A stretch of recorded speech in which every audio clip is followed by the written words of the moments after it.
জি sir, শোনা যাচ্ছে। Sir সালাম আলাইকুম আসসালামু আলাইকুম স্যার, শোনা যাচ্ছে স্যার। ওয়ালাইকুম আসসালাম। আমি তো ফাঁকি বলে, একটু বলছি। এটা সেদিন বলছিলাম যে গ্লুকোমাতে, শোনো তোমাদের একটা কথা বলি। গ্লুকোমার কেস সাধারণত অ্যাকুট কেস পাওয়া যাবে না। অ্যাকুট কেস পেশেন্ট এত অসুস্থ থাকে যে তাকে লং কেসে দেওয়া যায় না। শর্ট কেস লং কেসে কোথাও সে বসে থাকতে চায় না, তাকে এর জন্য দেওয়া হয় না। সাধারণত কেস থাকবে তোমার ক্রনিক কেস, সেখান থেকে অ্যাকুট কেসের আলাপ আসবে। তা আমরা যেটা সেদিন বলছিলাম এই পর্যন্ত আমরা বলছিলাম। আচ্ছা, এখন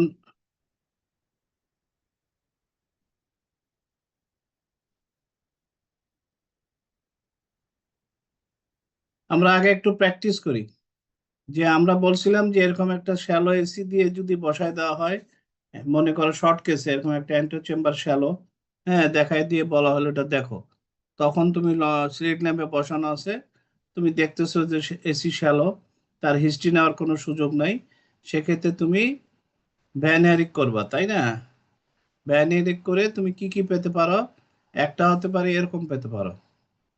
আমরা একটু প্র্যাকটিস করি। এই যে বাম পাশের যে ছবিটা, এটাতে অ্যাঙ্গেল কত, কত গ্রেড কত আছে? অ্যাঙ্গেল বলছে অ্যান্টিচেম্বার ডেপথ কত গ্রেডে আছে বলো দেখি একজন। Sir, half of corneal thickness. Half কোথায়? কালোটা মাঝখানে কালোটা কি কর্নেল থিকনেস হাফ মনে হচ্ছে? আমার তো প্রায় সেম সেম, না হলো 75% হাফ মনে থেকে হচ্ছে, বেশি স্যার, হাফ থেকে বেশি স্যার, 2/3 মনে হচ্ছে। তাই না? 2/3 মনে হচ্ছে। অ্যাটলিস্ট আমরা এটাকে এটাকে গ্রেড 3 বলতে পারি। গ্রেড 4 না বললেও গ্রেড 3 বলতে পারি। তার মানে এইখানে কি আমরা অ্যাঙ্গেলটা ন্যারো পাবো? না স্যার, না পাবো না স্যার। স্যার। অ্যাঙ্গেল আমরা এখানে ন্যারো পাবো না, তাই না? আবার আমরা যদি ডানের ছবিটা দেখি, এখানে অ্যান্টিও চেম্বার ডেপথ কতটুক দেখা যাচ্ছে? Less than 1/4. Less than 1/4 sir. 1/4 এর কম স্যার। 25% এর কম। তার মানে Yes, sir. আমার যে কর্নিয়ার সাদাটা আর আইরিশের সাদার মাঝখানে যে কালো একটা চিকন, এটাই আমার অ্যান্টিও চেম্বার ডেপথ। এটা বোঝাই যাচ্ছে লেস দেন 25%। তাহলে এখানে অ্যাঙ্গেল আমরা ন্যারো পাবো, তাই না? তখন আমাদের গনিওস্কোপি অক্লুডেবল অ্যাঙ্গেল পাবো, তখন আমাদের গনিওস্কোপি করতেই হবে। এটা 10 ডিগ্রি বা 20 ডিগ্রি হবে। এখানে আমরা কি দেখবো গনিওস্কোপিতে? কি পেতে পারি, কি কি দেখা যাবে? অনলি সলভেজ লাইন দেখা যেতে পারে স্যার। শুধু সলভেজ লাইন দেখা যেতে পারে, অথবা ম্যাক্সিমাম ট্র্যাবিকুলার মেশওয়ার্ক পাবো। শুধু সলভেজ লাইন দেখা গেলে 10 ডিগ্রি, শেপার্স গ্রেডিং 1 অথবা শেপার্স গ্রেডিং 2, মানে ট্র্যাবিকুলার মেশওয়ার্ক পর্যন্ত দেখা যেতে পারে। আমরা যদি বামের ছবিটা দেখি, বামের ছবিতে কি দেখতে পাচ্ছি? এখানে ভ্যানারিকে কত দেখা যাচ্ছে? Sir grade 4 sir. 1 sir. Grade Grade 4, sir. 1:1 Grade sir. 4. Grade 4. Grade 4 দেখা যাচ্ছে। আমরা যদি ডানের ছবিটা দেখি, এখানে কত? এখানেও স্যার ইকুয়াল মনে এখানেও হচ্ছে। গ্রেড 4। গ্রেড 4 মানে স্যার। মানে কর্নিয়াল থিকনেসের সমান বা তার চেয়ে একটু বেশি পাওয়া যাচ্ছে, তাতে এটা গ্রেড 4। তাহলে এই ধরনের পেলে তো আমরা সেটাকে এই ন্যারো অ্যাঙ্গেল গুলো কমার কোনো সম্ভাবনা দেখি না। এখানে কত দেখা যাচ্ছে বামের ছবিটা? এটা গ্রেড 1। এটা আমরা Grade 1, গ্রেড sir. 1 বলতে 10, পারি। 10%. আর সাম প্লেসেস গ্রেড 1। আবার নিচের দিকে দেখো, এখানে Grade কিন্তু zero, গ্রেড sir. 0 কন্ট্যাক্ট হয়ে হয়ে গেছে। গেছে। 0 আছে স্যার। Contact. একদম 0 আছে, একদম উপরে দেখো 0 আছে। দুইটা অংশে গ্রেড 1 আছে, বাকি দুটাতে কিন্তু গ্রেড 0। সুতরাং এই জিনিসটা আমি যেটা তোমাদেরকে বলবো, যারা বিশেষ করে জুলাইতে পরীক্ষা দিবা, সেটা ডিপ্লোমা হোক, এফসিপিএস হোক, এমএস হোক, তোমরা দয়া করে বেশি বেশি প্র্যাকটিস করো। তোমাদের এখন টেন্ডেন্সি তো পরীক্ষা এসে গেছে, এখন আর হসপিটাল যাব না, এখন আমি বাসায় বসে পড়বো। আসলে তুমি পরীক্ষার হলে, বিশেষ করে শর্ট কেসে, লং কেসে, তুমি প্রশ্নের উত্তর কিছু কম দিতে পারছো, কিন্তু ডায়াগনোসিসটা ঠিক ছিল, তোমার ফাইন্ডিংসটা ঠিক ছিল, তোমার কিন্তু পাশের সম্ভাবনা অনেক বেশি। আর তুমি ফাইন্ডিংসটাই ঠিক বলো নাই, পরে কোয়েরি করতে যে কিছু প্রশ্নের উত্তর পারছো। তুমি পরীক্ষার হলে সব প্রশ্নের উত্তর দিতে পারবে, এটা তো আমরা আশা করি না, তাই না? এক্সামিনাররা কেউ আশা করে না যে সব প্রশ্নের উত্তর দিতে পারবে। কিন্তু তোমার চোখটা ঠিক আছে, তুমি চোখ দিয়ে যে চোখটা দেখছো সেটা ঠিক বলছো, ব্যাস তোমার পাশের সম্ভাবনা অনেক বেড়ে গেছে। 3টা শর্ট কেসে 4টা কেস দেখানো হয়েছে, এর মধ্যে 5টা কেস দেখানো হয়েছে, 3টাই তুমি ঠিক বলছো, তুমি কিন্তু পাস করে যাবা। কিন্তু কোয়েরি করার সময় যখন বলা হয়েছে এখানে কি কি ইনভেস্টিগেশন করা হবে বলো তো কি কি, তখন 2টা বলছো বা 3টা বলছো, 2টা বলনি, কিচ্ছু যায় আসে না। সুতরাং দয়া করে এই অভ্যাসটা ছাড়ো যে আমার আর 1 মাস 1.5 মাস বাকি আছে, এখন খালি পড়তেই থাকবো।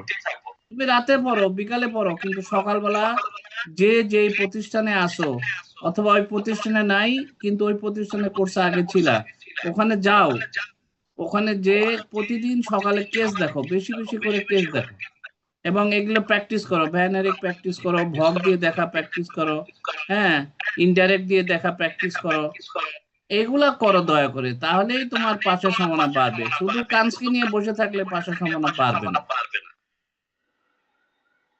আমার এখানে কি ইকো হচ্ছে? তোমরা ইকো শুনতে পাচ্ছ? জি স্যার, স্যার অনেক ইকো হচ্ছে স্যার। আমি তো বুঝতেছি না কেন ইকো হচ্ছে। ডক্টর আবু বকরকে আপনারা এটা মিউট করেন, ডক্টর আবু বকর এনআইও আপনার মাইক্রোফোন মিউট করেন।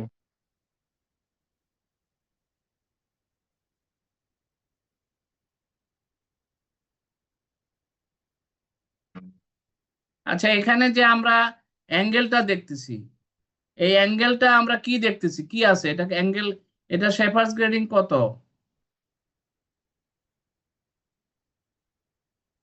জিরো। এখানে তো আমরা কিছুই দেখতে পাচ্ছি না, কিছুই দেখতে পাচ্ছি না, সো এটা আসলে একদম ক্লোজড অ্যাঙ্গেল, তাই না? এখন এই যে শুক্লা সাহা কোথাকার স্টুডেন্ট?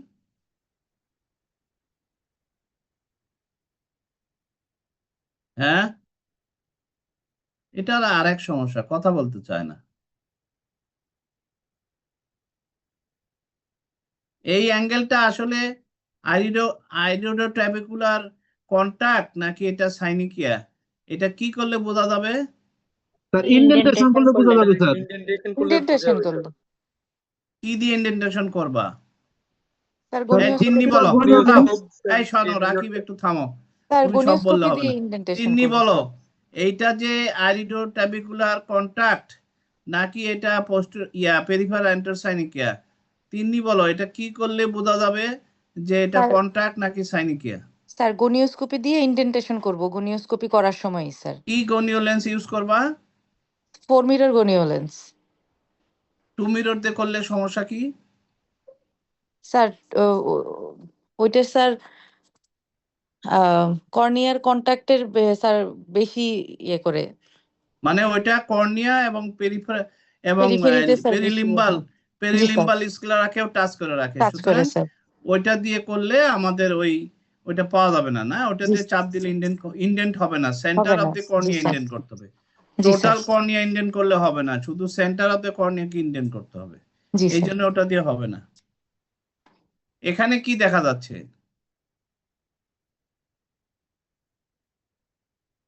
হলুদ মার্ক দিয়ে কি দেখানো হচ্ছে?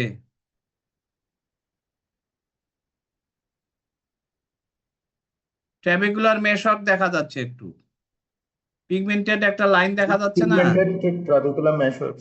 ট্রাবেকুলার, তার মানে এটা আমরা ন্যারো অ্যাঙ্গেল কিন্তু গ্রেড 2 বলতে পারি, শেফার্ডস গ্রেডিং এর 2। এখানে কি দেখা যাচ্ছে?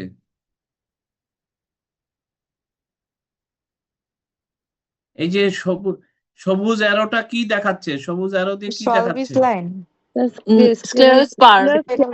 সলভিস লাইন কে Material বললো? বলা হতে পারে। সলভিস লাইন কি তোমার ট্রাবেকুলার মেশরকে পিছনে থাকে?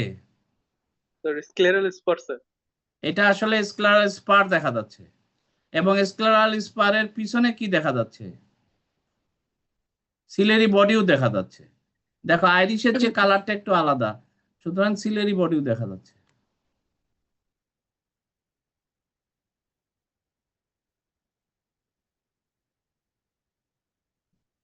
এখানে কি দেখা যাচ্ছে? এখানে সবই দেখা যাচ্ছে, তাই না?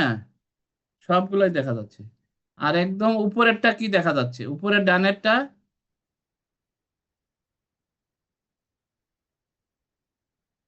কোনটা স্যার? একদম ডান পাশে যেটা হলুদ, হালকা উপরের হলুদ, ডানেরটা ওটা হলুদ ক্লোজ। দেখা যাচ্ছে। কিছু দেখা ওটা যাচ্ছে না ক্লোজ, ক্লোজ, ক্লোজ জিরো।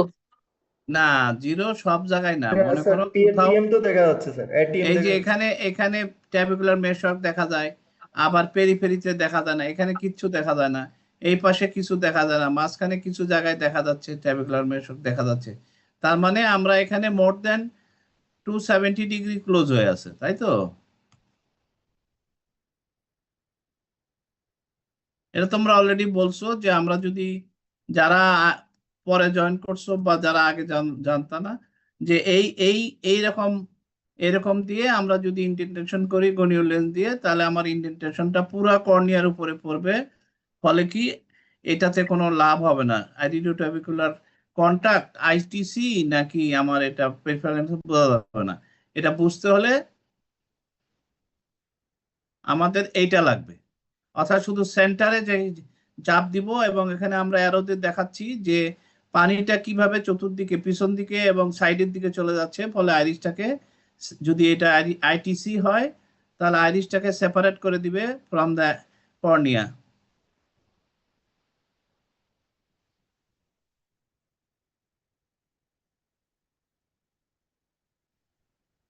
আমরা বলছিলাম সেদিন অ্যান্টোসাইনিকিয়া, পেরিফেরাল অ্যান্টোসাইনিকিয়া দেখার জন্য আমরা অ্যান্টোসেগমেন্ট ওসিটি করতে পারি, ইউবিএম করতে পারি, এগুলো আমরা বলছি। আচ্ছা, এই জায়গাটা এইটা কয়জন চিনো আমি জানি না। এটা হচ্ছে একটা পেন্টাক্যাম। আমাদের যে কর্নিয়াল টোপোগ্রাফি করি, কর্নিয়াল টোপোগ্রাফির যে ফার্স্ট উপরে লেখা আছে দেখো, ফার্স্ট স্ক্রিনিং রিপোর্ট। পেন্টাক্যামে আমরা ফার্স্ট স্ক্রিনিং রিপোর্ট করতে পারি। সেক্ষেত্রে আমরা উপরে এইটা যদি এফসিপিএস এ বা এমএস এ অস্কিতে থাকতে পারে, এটা একটা শীট দেওয়া থাকতে পারে, সেখানে আমরা যদি উপরে দেখি, একদম উপরে বামেরটা দেখো লেখা আছে চেম্বার অ্যাঙ্গেল।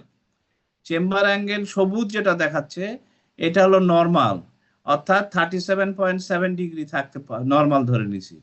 কিন্তু আমরা যদি ন্যারো হয়, লাল যেটা দেখাচ্ছি, ন্যারোর মাঝখানে যে লাইনটা দেখো, ওই লাইনের নিচে আছে হচ্ছে 24.4 ডিগ্রি। তার মানে এটা হচ্ছে ন্যারো অ্যাঙ্গেল। আর সবুজটা বলতেছি ওয়াইড অ্যাঙ্গেল, 30 থেকে মানে 25 থেকে 45 পর্যন্ত আমরা ওয়াইড অ্যাঙ্গেল, এভারেজ ধরতেছি 37।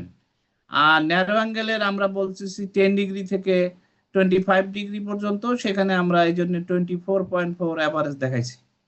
ঠিক আছে? কিন্তু পেশেন্টেরটা কত? পেশেন্টেরটা হচ্ছে এই যে কালো লাইন দেখা যাচ্ছে, এই কালো লম্বা যে লাইনটা, এটা হলো পেশেন্টের। তাহলে এবং এটা কত? এখানে লেখা আছে 14.4 ডিগ্রি। তাহলে 14.4 ডিগ্রি তো আর নর্মাল না। তাহলে এটা কি? এটা হচ্ছে ন্যারো অ্যাঙ্গেল এবং ন্যারো অ্যাঙ্গেল। ঠিক আছে? আমরা মাঝখানের ডানেরটা দেখি, উপরের লাইনে ডানেরটা, যেখানে আমি কারসারটা ঘোরাচ্ছি। কারসার কি দেখা যায়? জি স্যার। জি স্যার। আচ্ছা, এখানে আমরা কি দেখতেছি? লেখা আছে এসি ডেপথ, অ্যান্টোচেম্বার ডেপথ। আমরা বলতেছি সবুজটা দেখো, সবুজের মাঝখানে যে ভার্টিক্যাল লাইনটা, নর্মাল ডেপথ হচ্ছে 2.75 বা 2.83, এটা তোমরা জানো সবাই। কিন্তু যখন অ্যান্টোচেম্বার ডেপথ কমে যায়, তখন আমরা এটাকে 1.86 অ্যাভারেজ ধরতেছি। কিন্তু পেশেন্টেরটা কত? পেশেন্টেরটা হচ্ছে 1.58। তাহলে আমার অ্যান্টোচেম্বার ডেপথ তো কমে গেছে, তাই না? এরপরে আমরা বলতেছি চেম্বার ভলিউম, ডানেরটা দেখো, চেম্বার ভলিউম আমরা ধরতেছি নর্মাল হচ্ছে 146, এবং আমাদের যদি কম হয় তাহলে সেটা 96। কিন্তু পেশেন্টের চেম্বার ভলিউম অনেক কম, সেটা হচ্ছে 64 মাইক্রোলিটার, মানে 64 মাইক্রোলিটার হয়ে গেছে এটার আমার ইয়েটা। এইভাবে আমরা ফার্স্ট স্ক্রিনিং রিপোর্ট থেকে আমরা একটা পেশেন্টের ওই অ্যান্টোসেগমেন্ট ওসিটি যেখানে নাই বা আমার ইউভিএম নাই, সে ইউভিএম এর চেয়ে এটা বেটার, আমরা এখানে অ্যাঙ্গেল অফ দ্য অ্যান্টোচেম্বার ডেপথ এবং চেম্বার ভলিউমটা বের করতে পারি।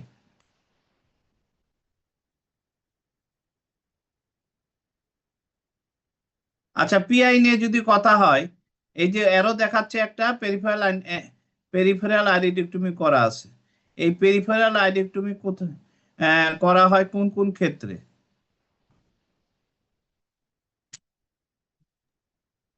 Primary angle closure glaucoma, primary angle closure গ্লোকোমার কোন স্টেজে এটা করবা? স্যার যে চোখে অ্যাকিউট অ্যাটাক হলো অপর চোখে প্রোফাইলেক্টিক করব। প্রোফাইলেক্টিক পেরিফেরাইটিমি করবা। আর আর যেটাতে অ্যাটাক Urinary হচ্ছে angle সেটাতে closure, করা যাবে না? সেটা তো স্যার অ্যাকিউট অ্যাটাক সাবসাইড করলে করবো স্যার। আমরা মনে করো অ্যাকুট কনজেস্টিভ গ্লোকোমা নিয়ে আসছে, acute primary angle closure glaucoma নিয়ে আসছে, আমরা তাকে ইয়া দিছি, কি বলে, আমরা অ্যান্টিগ্লোকোমা ড্রাগ দিছি, স্টেরয়েড দিছি ইনফ্ল্যামেশন কমানোর জন্য, তারপরে আমরা পাইলোকার্পিন দিছি 4 বার করে দেওয়ার জন্য, এবং দেওয়ার পরে পিপুলটা ছোট হয়েছে এবং ইন্টারকলার প্রেশার কমে গেছে। এরপরে কি করব? আমরা অ্যাকুট অ্যাঙ্গেল ক্লোজার গ্লোকোমার, কনজেস্টিভ গ্লোকোমার আমরা যখন ট্রিটমেন্ট দিলাম, ট্রিটমেন্ট দেওয়ার পরে প্রেশার কমে গেল, কনজেশন কমে গেল, লাল কমে গেল, পেশেন্টের পেইন কমে গেল, কর্নিয়া ক্লিয়ার হয়ে গেছে, তখন আমার কাজটা কি? গনিওস্কোপি করা। তখন আমার গনিওস্কোপি করতে হবে। গনিওস্কোপি করে কি দেখব? ক্লোজারটা কি 180 বেশি নাকি কম? কতখানি ক্লোজার থাকতে হবে? 180। মানে আমাকে এরপরে পার্মানেন্ট ট্রিটমেন্টে যাইতে হবে, তাই না? আমরা এতক্ষণ যা দিছি অ্যান্টিগ্লোকোমা ড্রাগ, স্টেরয়েড, এগুলা ছিল আমার হচ্ছে ইমিডিয়েট ম্যানেজমেন্ট, কিন্তু পার্মানেন্ট ম্যানেজমেন্ট বা ফাইনাল ম্যানেজমেন্টটা হলো সার্জারি। এটা either laser surgery or invasive interventional surgery. তাহলে আমরা কোনটায় যাব? ট্রাবেকুলেক্টমি করব না পিআই করব? কিভাবে ডিসিশন হবে?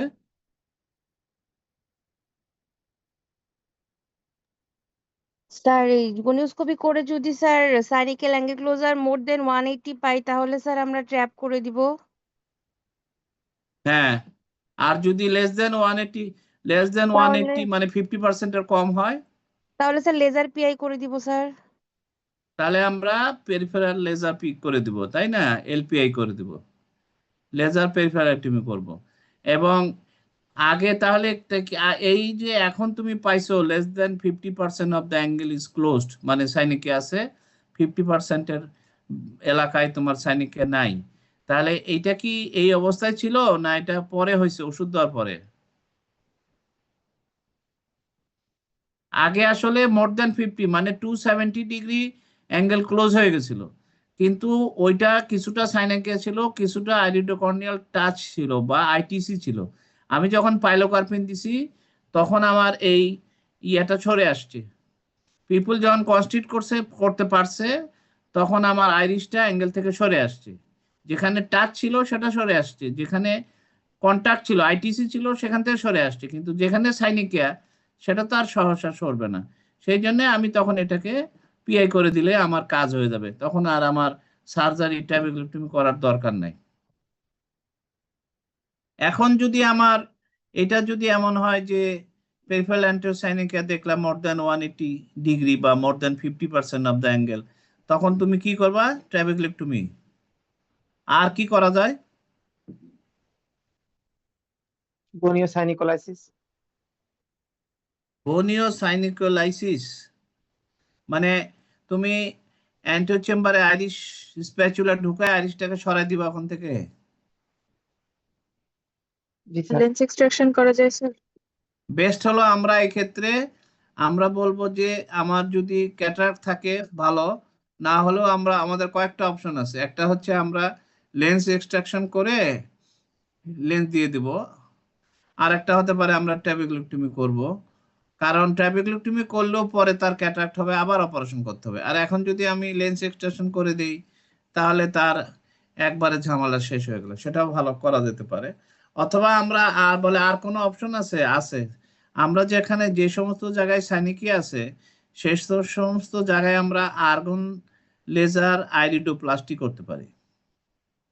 আমরা ওই সাইনিকের ঠিক সামনে এলাকাতে যদি আইরিশে লেজার দেই তাহলে ওখানে কন্ট্রাকশন হবে, তখন ওই আইরিশটা অ্যাঙ্গেল থেকে সরে আসবে, এটাও আমরা করতে পারি।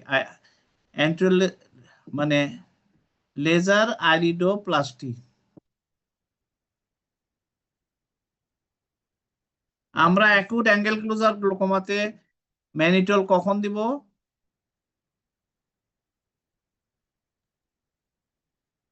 ম্যাক্সিমাম মেডিকেশন দেওয়ার পরেও আইওপি যদি মোর দেন 50 কমে 50 হচ্ছে না। কিলোমিটার মার্কারে হয়।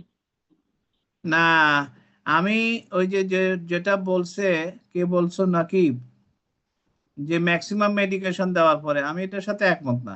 আমি অনন্যার সাথে একমত যে আমরা যদি intraocular pressure more than 50 or more পাই, তাহলে আমরা প্রথমেই ম্যানিটল দিব। ম্যানিটল তো আমার 6 ঘন্টার বেশি কাজ করবে না। ম্যানিটল দিয়ে আমরা প্রেশারটা যদি 30-তে নিয়ে আসতে পারি। ম্যানিটল কিভাবে কাজ করে নাকি? স্যার অসমোটিক অ্যাক্টিভ এজেন্ট হিসেবে কাজ করবে। হ্যাঁ, আমি ম্যানিটলটা সিস্টেমিক অসমোটিক অ্যাক্টিভ এজেন্ট হিসেবে কাজ করবে। আমি সিস্টেমিক দিব, কিভাবে?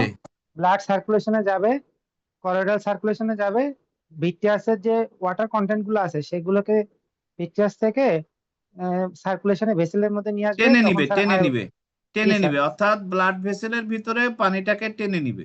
ইট জি sir. Withdraws water from the vitreous and antechamber by the vessels of the Osmotic iris, gradient. ciliary body and choroid. এদের যে ভেসেল গুলো আছে, এই ভেসেলের ভিতরে যেহেতু ম্যানিটল আছে, এই ম্যানিটল ওখানে অসমোটিক প্রেসার বাড়ায় দিছে, ফলে এখান থেকে ওয়াটার ওইদিকে চলে যাবে। এইভাবে আমার ইন্ট্রাকুলার প্রেসারটা কমে যাবে, এবং কমে গেলে তখন আমি যে পাইলোকার্পিন দিব, সেই পাইলোকার্পিনটা তখন কাজ করবে। তখন আর প্যারালাইসিস থাকবে না স্পিংটার পিপুলি, কিন্তু পাইলোকার্পিন দিলে পিপুলে ছোট হবে। কিন্তু যদি 50-র উপরে প্রেসার থাকে, তখন আমি যতই পাইলোকার্পিন দেই কোনো লাভ হবে না, কারণ স্পিংটার প্যারালাইজড হয়ে বসে আছে, ওকে স্টিমুলেট করার চেষ্টা করে কোনো লাভ হবে না। 50-র নিচে যখন প্রেসার নেমে যাবে 30-35, তখন যেটা হলো কি, সার্কুলেশন অফ দ্য আইরিশ এবং সিলিয়ারি বডির সার্কুলেশনটা ইমপ্রুভ করবে, সার্কুলেশন অক্সিজেন পাওয়া শুরু করবে, ফলে তার রিকভারি হয়ে যাবে। এবং সেই জন্য আমরা শুরুতেই ম্যানিটল দিব, প্রেসার কত আছে তার উপরে। আর যদি প্রেসার নিচে 50-র নিচে থাকে প্রথমেই, তাহলে তাকে আমরা অ্যান্টিগ্লুকোমা ড্রাগ যেগুলো দেওয়া সম্ভব এগুলো সবগুলোই দিব, সাথে স্টেরয়েড দিব। ঠিক আছে? আমরা এখানে ওরাল অ্যাসিটাজোলামাইড খুব বেশি দিব না, কারণ এমনি পেশেন্টের বমি হচ্ছে, জিআই আপসেট হচ্ছে, ফলে আরো বেশি হয়ে যেতে পারে। চেষ্টা করব ওরাল অ্যাভয়েড করে যদি সম্ভব হয় টপিক্যাল দিয়ে, topical carbonic anhydrous inhibitor, topical তোমার কি বলে বিটা ব্লকার, তারপরে টপিক্যাল তোমার পাইলোকার্পিন, এগুলো দিয়ে চেষ্টা করা উচিত। না হলে দিতে হবে অ্যাসিটাজোলামাইড ওরাল।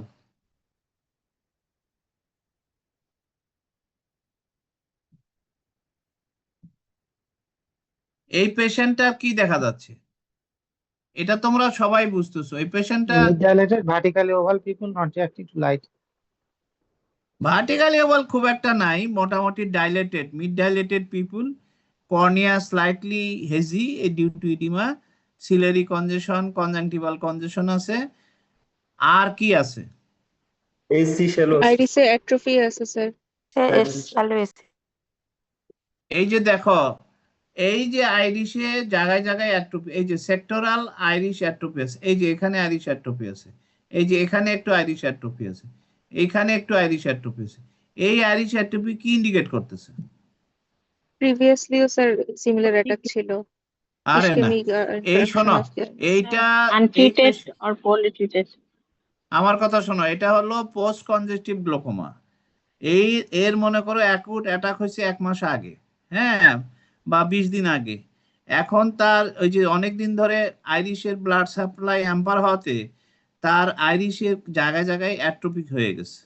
যখন আমরা আইরিশ অ্যাট্রোপি পাবো, সেক্টরাল আইরিশ অ্যাট্রোপি বা প্যাচেস অফ আইরিশ অ্যাট্রোপি, তখন আমাদের বুঝতে হবে this is not an acute angle closure glaucoma, this is actually post congestive glaucoma.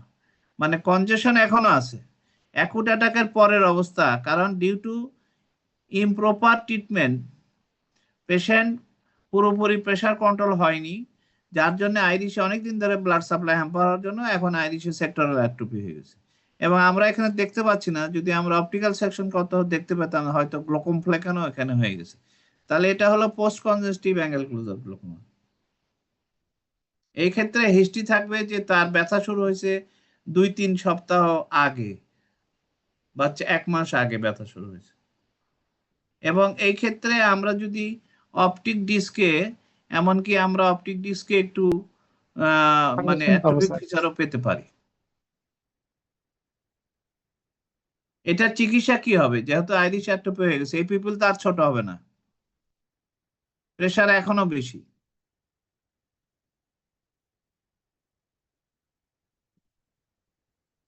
এটাতে কি আমরা প্রেশার কমায় পিআই করতে পারি?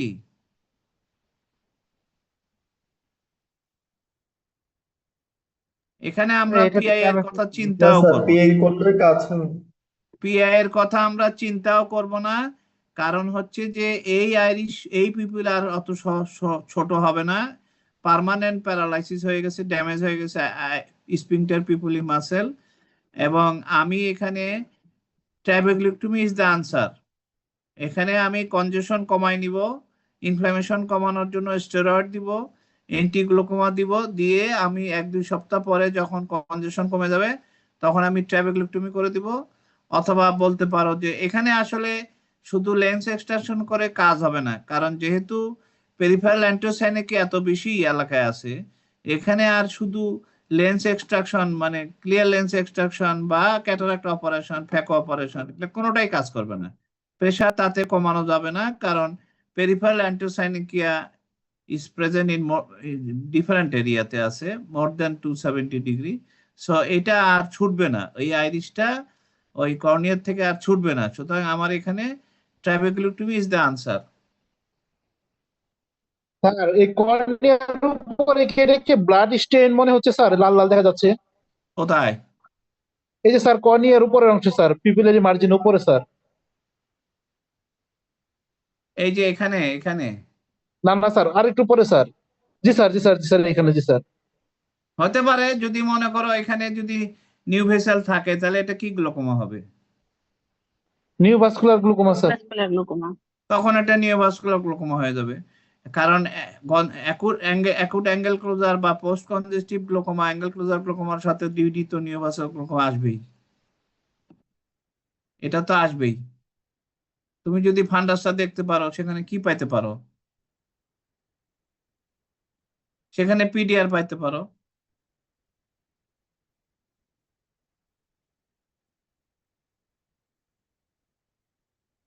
এটা কি? এটা হলো অ্যাকুট কনজেস্টিভ গ্লোকোমা, যেহেতু পিপলটা ডাইলেটেড, এসিটা দেখো খুবই শ্যালো, আমরা ভ্যান হেরিক করে দেখতেছি। পেরিফেরিতে দেখো, সেন্টারে না, পেরিফেরিতে আইরিশ এবং লেন্সের মাঝখানে দেখো জায়গাই নাই। আমরা যদি উপরের জায়গাটা ভ্যান হেরিক দেখি পেরিফেরিতে, এখানে কর্নিয়া সাদা এবং আইরিশের সাদা, মাঝখানে কিন্তু কালো অংশ নাই বললেই চলে। সুতরাং এটা তো angle very very AC very shallow, তাই না? এসি ভেরি শ্যালো, যদিও সেন্টারটা মনে হচ্ছে ডিপ, কিন্তু আসলে এদিকে ভেরি শ্যালো। তো সেই ক্ষেত্রে আমার এখানে এটা কনজেশন আছে, কর্নিয়াতে ইডিমা আছে, তাহলে এটা কি? এটার সঙ্গে এটার পার্থক্য কি? এটার সঙ্গে এটা পার্থক্য হচ্ছে এটা একটা ওল্ড কেস, 1 মাস আগের কেস। এখন কনজেস্টিভ গ্লোকোমা থেকে পোস্ট কনজেস্টিভ গ্লোকোমা হয়েছে ডিউ টু ম্যাল ট্রিটমেন্ট। আর এটা হচ্ছে acute congestive glaucoma, acute primary angle closure glaucoma. এটাই হলো এদের পার্থক্য। যখন আইরিশ অ্যাট্রোপি এসে যাবে, যখন লেন্সে গ্লোকোমফ্লেকেন পাওয়া যাবে, তখন সেটা আর অ্যাকুট অ্যাঙ্গেল ক্লোজার গ্লোকোমা বলা যাবে না, সেটা বলতে হবে post congestive angle closure glaucoma. Sir post congestive হইলেও স্যার এত কনজেশন কেন থাকবে স্যার? কনজেশন কমবে না 1 মাসে স্যার? কনজেশন কমে নাই, কারণ হচ্ছে যে অ্যাকুট কনজেস্টিভের পরের স্টেজ এটা। কনজেশন কমে নাই কারণ প্রেশার তো কমে নাই, প্রেশার তো স্টিল হাই, অনেক বেশি প্রেশার এখনো আছে, 30-35 এরকম প্রেশার তো তার রয়ে গেছে, যার জন্য তার কনজেশনটা কমে নাই। কিন্তু পোস্ট কনজেস্টিভ আসলে এখনকার বইগুলো ওই কান্সকি তোমাদের এগুলো বলে নাই, তো যার জন্য তোমাদের কাছে টার্ম গুলা শুনতে ভালো লাগতেছে না। তোমরা গ্লোকোমা অ্যাঙ্গেল ক্লোজার গ্লোকোমা মানে পিএসসি এস, পিএসসি আর পিএসসিজি, এই তো বুঝো। কিন্তু আসলে যে অ্যাকুট কনজেস্টিভ, তারপরে পোস্ট কনজেস্টিভ, তার আগে ইন্টারমিডিয়েট অ্যাঙ্গেল ক্লোজার, তারপরে হচ্ছে অ্যাকুট কনজেস্টিভ, তারপরে হচ্ছে পোস্ট কনজেস্টিভ, তারপরে হচ্ছে তোমার অ্যাবসোলুট গ্লুকোমা। এগুলো তো তোমরা এই শব্দগুলোর সাথে পরিচিত না আসলে। এগুলা হলো ক্লিনিক্যাল স্টেজিং, এটা টাইপ না। Angle closure glaucoma, acute angle closure গ্লুকোমার কয়েকটা স্টেজ আছে। এগুলো হলো স্টেজিং, মানে প্রথমে হঠাৎ করে ব্যথা নিয়ে আসছে, এসি ভেরি শ্যালো, কিন্তু আইরিশ অ্যাট্রোপি নাই, গ্লুকোম ফ্লেকেন নাই, এটা অ্যাকুট স্টেজ।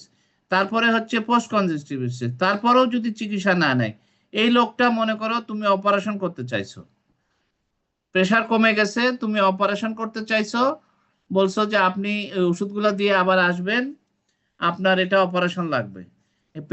পেশেন্টের ওষুধ দিয়ে দিছো এবং প্রেশার কমে গেছে, হয়তো একবার এসে দেখাইছে, তখন দেখছো যে তার প্রেশার হচ্ছে 18 এবং লাল চলে গেছে, পিপুলটা ওরকম ডাইলেটেডই আছে। তখন তুমি পেশেন্টকে বললা যে আপনার অপারেশন করতে হবে, আপনি এখন এই পরীক্ষাগুলো করে আসেন, আমরা অপারেশন করে দেব। পেশেন্ট বলবে যে মনে মনে যে আমার তো ভালোই হয়ে গেছে, আমার তো লাল টাল নাই, ব্যথা ট্যাথা কিছু নাই, খামাখা কিসের অপারেশন, আমি কোনো অপারেশন করব না। তখন সে চলে গেল। কিন্তু যখন এরপরে সে ওষুধ তো বন্ধ করে দিবে, মেডিকেল ম্যানেজমেন্ট তো বন্ধ করে দিবে, প্রেশারটা তো কম ছিল ড্রপ দিয়ে, তো এরপরে সে যখন ওষুধ বন্ধ করে দিবে তখন কিন্তু আবার প্রেশার বাড়বে।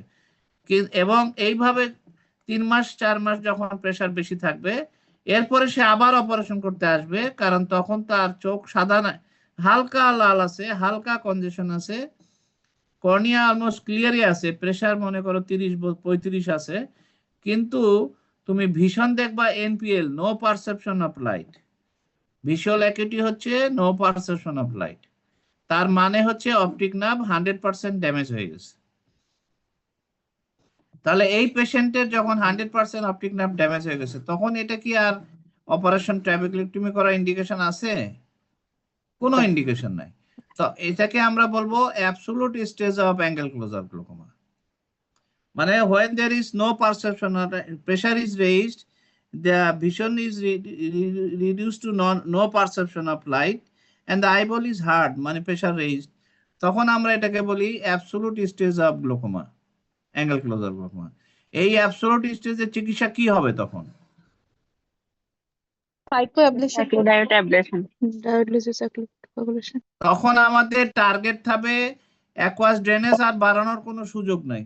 তখন আমরা চাইবো তার লালটা পার্মানেন্টলি কমে যাওয়ার জন্য, ব্যথা যে হালকা হালকা ব্যথা করে, এইটা আমরা তখন মানে সিলিয়ারি বডির প্রোডাকশনটা কমায় দেওয়ার চেষ্টা করব।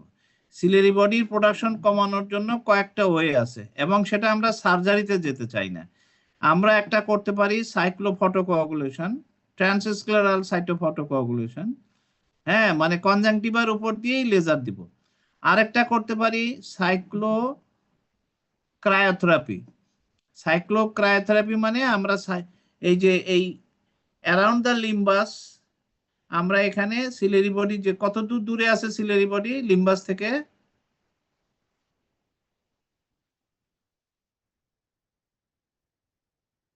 লিম্বাস থেকে সিলিয়ারি বডি কত দূরে আছে? পার্স প্লাইকাটা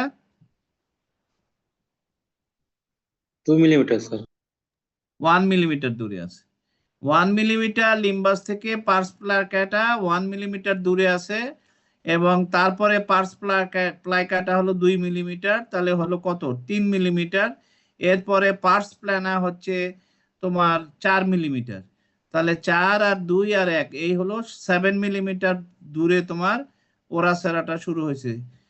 নেজাল সাইডে 6 to 7 মিলিমিটার দূরে, আর টেম্পোরাল সাইডে হচ্ছে 7 to 8 মিলিমিটার দূরে। এই জন্য আমরা ইনজেকশন দিই সবসময় 4 মিলিমিটার দূরে, অর্থাৎ 2 মিলিমিটার পার্স প্লাইকাটা লিম্বাস থেকে 1 মিলিমিটার তোমার পরে পার্স প্লাইকাটা শুরু হবে, 2 আর 1 3। এরপরে আমরা পার্স প্ল্যানার 1 মিলিমিটার নিয়ে নিলাম। 4 মিলিমিটার দূরে যখন আমি ইনজেকশন দিব, তখন আমি এটা ইন্টারভিট্রাল ইনজেকশনটা একটা সেফ সাইটে দিব, কিন্তু এটা আমি নেজাল সাইটে দিব না, কারণ নেজাল সাইডে ওরাসেরাটা থাকে closer to the limbus than the temporal side. Temporal সাইডে লিম্বাস থেকে 7 to 8 মিলিমিটার দূরে থাকে ওরাসেরাটা, আর নেজাল সাইডে থাকে 6 to 7 মিলিমিটার দূরে। সেই জন্য আমরা নেজাল সাইড অ্যাভয়েড করি, আমরা সুপিরিয়র টেম্পোরাল, ইনফেরিয়র টেম্পোরাল অথবা ডাইরেক্ট টেম্পোরাল আমরা ইনজেকশন দিই। ইন্ট্রাভিট্রাল ইনজেকশন যে জন্যই দাও, অ্যান্টিভেজার দাও, অ্যান্টিবায়োটিক দাও, হ্যাঁ, স্টেরয়েড দাও, যেটাই দাও ভিট্রাসের মধ্যে আমরা টেম্পোরাল সাইডে দিই, কারণ টেম্পোরাল সাইডে ওরা সারাটা একটু দূরে থাকে। তা আমরা তখন কি করব, এই লিম্বাস থেকে 1 মিলিমিটার দূরে আমরা ক্রায়োপ্রব সেট করব। ক্রায়োপ্রব দিব এবং 1 মিনিট ধরে একটা ফ্রিজ হয়ে যাবে, ঠান্ডা বরফ তৈরি হবে প্রবের চতুর্দিকে। নাইট্রাস অক্সাইড ছেড়ে দিব, পা দিয়ে আমি নাইট্রাস গ্যাস ছাড়লে এখানে আমার তোমার একটা ফ্রোজেন একটা বরফ তৈরি হবে। ওই বরফটা সিলেরি বডি পর্যন্ত যাবে এবং সিলেরি এপিথেলিয়ামের ভিতরে যে পানি আছে সেই পানিটাকে বরফে পরিণত করবে। তা আমরা জানি যে পানির চেয়ে বরফের আয়তন বেশি। যখন সেলের ভিতরে যখন পানিটা বরফ হয়ে যাবে তখন সেলের আয়তনটা বেড়ে যাবে, ফলে সেল মেমব্রেন ড্যামেজ হয়ে যাবে, সেল মেমব্রেন ফেটে যাবে। ফলে আমার সেলগুলা এই যে non pigmented epithelium of the ciliary body যদি আমি নষ্ট করে দিতে পারি তাহলে অ্যাকাস প্রোটেকশন কমে যাবে, অনেকখানি কমে যাবে। ফলে ইন্ট্রাকুলার প্রেশার কমে যাবে, পেশেন্টের লাল চলে যাবে, কিন্তু এই পেশেন্ট আর জীবনেও দেখবে না, যেহেতু অলরেডি অপটিক অ্যাট্রফি হয়ে গেছে। কিন্তু তোমাকে মনে রাখতে হবে এরকম একটা absolute glaucoma, absolute stage of angle closure glaucoma তোমরা যদি বলো ডিপ কাপিং হবে, তা কিন্তু হবে না। ডিপ কাপিং হয় প্রাইমারি ওপেন অ্যাঙ্গেল গ্লোকোমাতে। অ্যাঙ্গেল ক্লোজার গ্লোকোমাতে যেহেতু এটা 1-2 মাসের মধ্যে অপটিক অ্যাট্রফি হয়ে যাচ্ছে, অতখানি ডিপ কাপিং হবে না। চেহারাটা অনেকটা প্রাইমারি অপটিক অ্যাট্রফি, কাপটা বড় হয়েছে কিন্তু অত ডিপ একদম typical nasal shifting of blood vessel, তারপরে ল্যামেলার ডট সাইন, হ্যাঁ, এইগুলো অত বেশি পাওয়া যাবে না।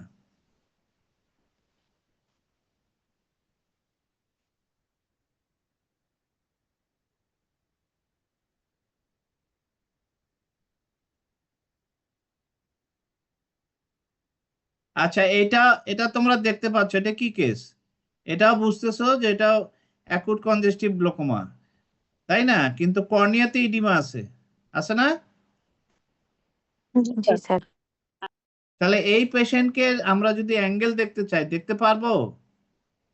স্যার ইনিশিয়াল গ্লিসারিন দিয়ে দেখতে পারবো। হ্যাঁ, স্যার গ্লিসারিন আই ড্রপ দিয়ে দেখতে পারবো। আমরা একটা হাইপারটনিক স্যালাইন 5% সোডিয়াম ক্লোরাইড বা 3% সোডিয়াম ক্লোরাইড ড্রপ পাওয়া যায়, যেটা আমরা ক্যাটারাক্টের পেশেন্টে দেই, এই যে এনসিএল টেনসিএল বিভিন্ন নামে পাওয়া যায়। এগুলা যদি আমরা দেই অথবা আমরা গ্লিসারল ড্রপ দেই, গ্লিসারল একটু ইরিটেশন হয়, গ্লিসারিন যদি মানে গ্লিসারল পাওয়া যায় বাজারে, গ্লিসারল ড্রপ নামে পাওয়া যায় না, বোতলে পাওয়া যায়, সেটা ড্রপার দিয়ে তুলে দিতে হবে। গ্লিসারল ড্রপ দিলে আমার কর্নিয়াল ইডিমাটা কিছু সময়ের জন্য কমে যাবে, এটা কিন্তু আবার আসবে, কিছু সময়ের জন্য পানিটা টেনে নিবে, ফলে কর্নিয়াটা ক্লিয়ার হবে। ওই সময় আমি গনিওস্কোপিটা সেরে ফেলবো, তারপরে কিন্তু এই ইডিমা আবার হয়ে যাবে।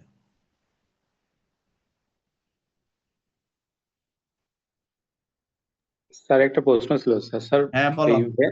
স্যার ভ্যান হ্যারিক মেথডে স্যার ওই যে মানে স্লিট বিমটা যে মানে ফেলবো স্যার, ওটা কি স্যার ওই লিম্বাসের শেষ মানে শেষ বর্ডারে ফেলবো না স্যার কোথায় ফেলবো স্যার? মানে না না, লিম্বাস থেকে একটু কর্নিয়ার ভিতরে ফেলবা, একদম লিম্বাসে ফেললে কিভাবে হবে? লিম্বাস থেকে 2 মিলিমিটার ভিতরে ফেলো। স্যার আগের পিকচারে স্যার যেমন দেখালো স্যার মাছ মানে মোটামুটি মাছ বরাবর স্যার, তো ওটা কি আরে স্যার ভাই সবটাই তো দেখাইছি, একটা দেখে এরকম বললে কিভাবে হবে? এগুলো তো তোমাদের জন্য কালেকশন করতে হবে, সব কি আমাদের কাছে আছে? আমরা তো সবটাই দেখেছি এখানে, এই যে এখানে দেখাচ্ছে, কিন্তু তুমি এই যে এই ছবিটা ডানের ছবিটা দেখো, এখানে সেন্টারে দেখাচ্ছে অনেক বড়, কিন্তু পেরিফেরিতে কি দেখাচ্ছে? নিচের দিকে দেখো অনেক কমে গেছে। আবার আমরা তো এগুলাও দেখাইছি না, এই যে এরকম জায়গায় ধরবা, এখানে কি একদম লিম্বাসে ধরছে? লিম্বাস থেকে একটু আগায় ধরছে। এখানেও তাই, কর্নিয়াতে লিম্বাস থেকে একটু আগায় ধরছে, এখানেও তাই। দেখো একদম লিম্বাসে ধরলে তো হবে না, লিম্বাস থেকে সামান্য একটু ভিতরের দিকে ধরবা কর্নিয়াতে, কিন্তু অ্যাঙ্গুলেশনটা হবে 60 ডিগ্রি, কি বলে, হ্যাঁ 60 ডিগ্রি, মানে মাইক্রোস্কোপ এবং লাইটের মধ্যে অ্যাঙ্গেলটা হবে 60 ডিগ্রি।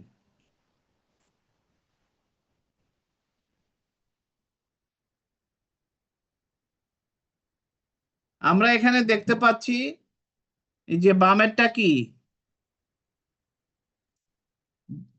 বামেরটা বুঝতেইছো যে এটা অ্যাকুট অ্যাঙ্গেল ক্লোজার গ্লোকোমা, কিন্তু এটা ডিডি কি হবে? লেফট সাইডেরটা পেইন আছে, কনজেশন আছে, কনজাংটিভাল কনজেশন, সিলিয়ারি কনজেশন, পিপল ডাইলেটেড, হ্যাঁ, এসি ভেরি শ্যালো, দেখাই যাচ্ছে আইরিশটা বাল্জ হয়ে আছে, আইরিশটা বাল্জ হয়ে আছে। তাহলে এটা আমাদের অ্যাকুট কনজেস্টিভ গ্লোকোমা বা acute primary angle closure glaucoma. এখন এটা যে আমি যদি বলি যে না এটা হচ্ছে কি বলে,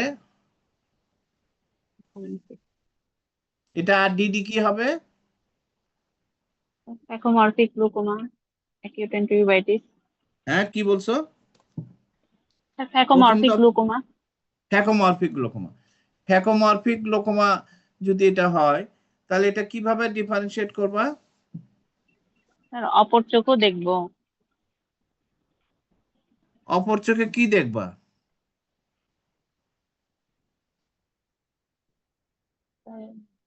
অ্যাঙ্গেল দেখবো স্যার। গনিস্কোপি করব। এখানে আমরা হ্যাঁ। যদি দেখি অ্যাঙ্গেলটা ক্লোজড, তাই না? এই পেশেন্টের দেখলাম অ্যাঙ্গেল ক্লোজড, অপর এবং এবং এই ম্যাচুর ক্যাটারাক্ট আছে। তারপর অপর চোখে আমরা দেখলাম যে তার ওখানে ওই ম্যাচুর ক্যাটারাক্ট আছে, কিন্তু ওই চোখে আমরা দেখলাম যে অ্যাঙ্গেলটা ওপেন, মানে 4, শেপার্ডস গ্রেডিং 4 বা 3 হয়ে আছে। তখন এটা কি হলো তাহলে? তখন ফ্যাকোমরফিক হবে স্যার। তখন এটা ফ্যাকোমরফিক হবে, কারণ ওই চোখে যদি অ্যাঙ্গেল ন্যারো না হয়, ওই চোখে যদি 10 ডিগ্রি বা 20 ডিগ্রি না হয়, অক্লুডেবল অ্যাঙ্গেল না হয়, তাহলে এটা ফ্যাকোমরফিক গ্লোকোমা। আর যদি ওই চোখে আমার অ্যাঙ্গেল 10 ডিগ্রি বা 20 ডিগ্রি থাকে কিন্তু প্রেশার নর্মাল, সবকিছু নর্মাল আছে, তাহলে আমরা বুঝবো যে এটা আসলে acute primary angle closure glaucoma. তখন আর যদি আমার এটা ফ্যাকোমরফিক গ্লোকোমা হয়, তখন the only treatment is no PI, no trabeculectomy, only treatment is after control of intraocular pressure and reduction of inflammation, আমি সরাসরি ক্যাটারাক্ট সার্জারি করে দেব, তাই না? এবং অন্য চোখে আমার কোনো কাজ নাই।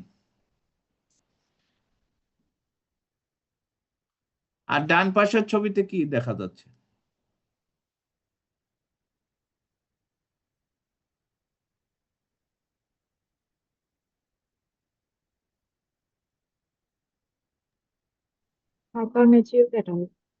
হ্যাঁ,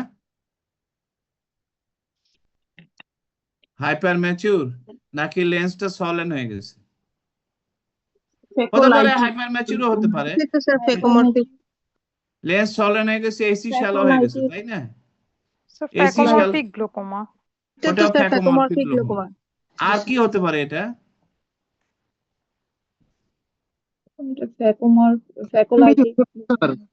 আচ্ছা, পিপুলারি মার্জিনে কি দেখা যাচ্ছে?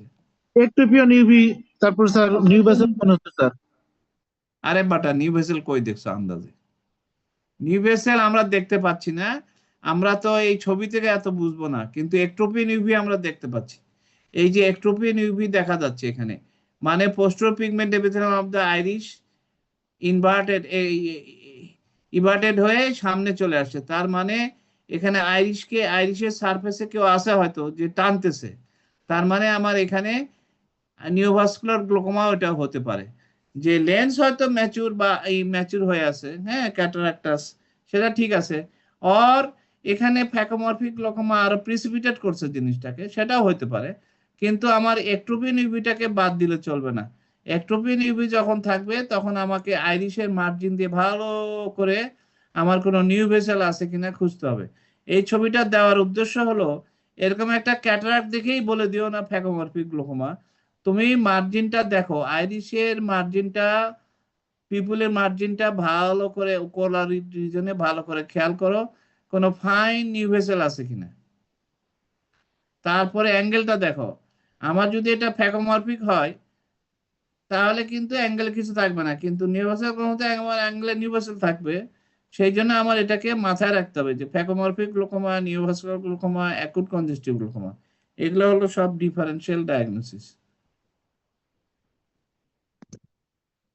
এই যে আবারও দেখাচ্ছি, দেখো বাম পাশে তো পোস্ট কনজেস্টিভ আমরা বললাম যেহেতু আইরিশ অ্যাট্রোপি আছে, ডান পাশের ছবিতে আমরা কিন্তু অ্যাট্রোপিয়ন ইউভি দেখতে পাচ্ছি, এবং আমরা এই জায়গাটা একটু লাল দেখতেছি। এই যে এখানে মনে হচ্ছে যে নিউ ভেসেল আছে, এই নিউ ভেসেল কন্ট্রাক্ট করার জন্য পোস্টোপিউবিক এপিথেলিয়ামটা এই পাশে চলে আসছে, যেটাকে আমরা একটোপিন ইউভি বলতেছি। এবং আইরিশটা বাল্জ করে আছে, দেখতে পাচ্ছ কি? আইরিশের যে আইরিশ বোম্বি আছে, দেখা যায় আইরিশ বোম্বি বুঝা যাচ্ছে স্যার। বোঝা যাচ্ছে, কিন্তু বাম ছবিতে কি আইরিশ বোম্বি দেখতে পাচ্ছ? এখানে কিন্তু আইরিশ বোম্বি দেখা যাচ্ছে না। এই যে দেখো, এটাতেও আইরিশ বোম্বি আছে। বামের ছবিটা যদি খেয়াল করো, peripheral part of the iris bulge হয়ে আছে, তাই না? এই যে আমরা যদি নিচের এই জায়গাটা দেখি, এই জায়গাটা দেখো, এখানে কিন্তু আইরিশটা বাল্জ হয়ে আছে, তার মানে এখানে আইরিশ বোম্বি আছে। এবং এই আইরিশ বোম্বিটা কিরকম আইরিশ, কেন আইরিশ বোম্বি হয়? এই যে এইরকম, এটাকে আমরা বলি আইরিশ বোম্বি, কারণ due to rise of intraocular pressure, মানে posterior chamber intercollar pressure is greater than the anterior chamber intercollar pressure because there is a relative pupillary block. Aqueous cannot go to the anterior chamber through the pupil. এটাকে relative কেন বলতেছি? এটাকে আমরা বলি relative pupillary block, কারণ absolute pupillary block না। কারণ ইউভিআইটিসে যখন এখানে একটা মেমব্রেন তৈরি হয়ে যায়, তখন সেটাকে আমরা বলি অ্যাবসোলুট পিপুলারি ব্লক, যেটাকে আমরা বলি অক্লুসিও পিপুলি।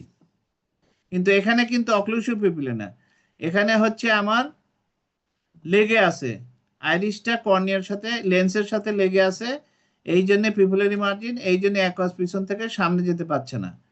এখানে posterior chamber intercollar pressure is greater than the anterior chamber intercollar pressure, so the iris is bulged forwards and leads to peripheral anterosynechia or peripheral anterior মানে ITC, iridotavicular contact. So আমি যখন এটাকে বললাম যে পোস্ট কনজেস্টিভ গ্লুকোমা, এখানে দেখো, এখানে কিন্তু আইরিশের বালজিং আর নাই, কিন্তু এখানে কিন্তু আইরিশের বালজিং, অ্যাকুট গ্লুকোমা আইরিশের বালজিং আছে। সো এইগুলো আমাদের খেয়াল করতে হবে। আমরা ডানের ছবিটা দেখতেছি, আইরিশের বালজিং, পেরিফেরাল আইরিশ বালজ করে আছে, আইরিশ বোম্বি আছে, একটোপিন ইউভি আছে, এবং পিপুলারি মার্জিন ধরে আমার কাছে মনে হচ্ছে কিছু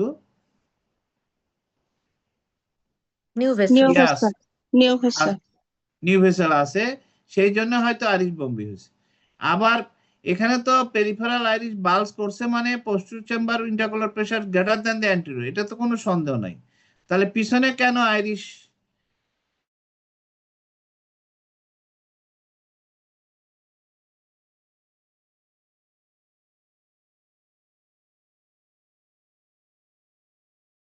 ভাস্কুলার গ্লোকোমাতে তো রিলেটিভ পিপুলারি ব্লক হয় না,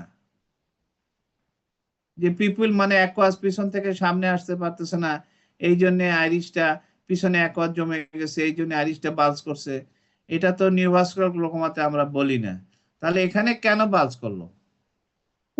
পুলিং মেকানিজমের জন্য হবে, এখানে হচ্ছে অ্যাঙ্গেল অফ দ্য অ্যান্টেরিয়র চেম্বারে, অ্যাঙ্গেল অফ দ্য অ্যান্টেরিয়র চেম্বারে ফাইব্রোভাস্কুলার টিস্যু থাকার জন্য, এবং সেটা যখন কন্ট্রাক্ট করছে, কন্ট্রাক্ট করে আইরিশকে পুল করছে towards the peripheral part of the cornea, সেই জন্য আইরিশটা বালজ হয়ে আছে সামনের দিকে, ঠিক আছে?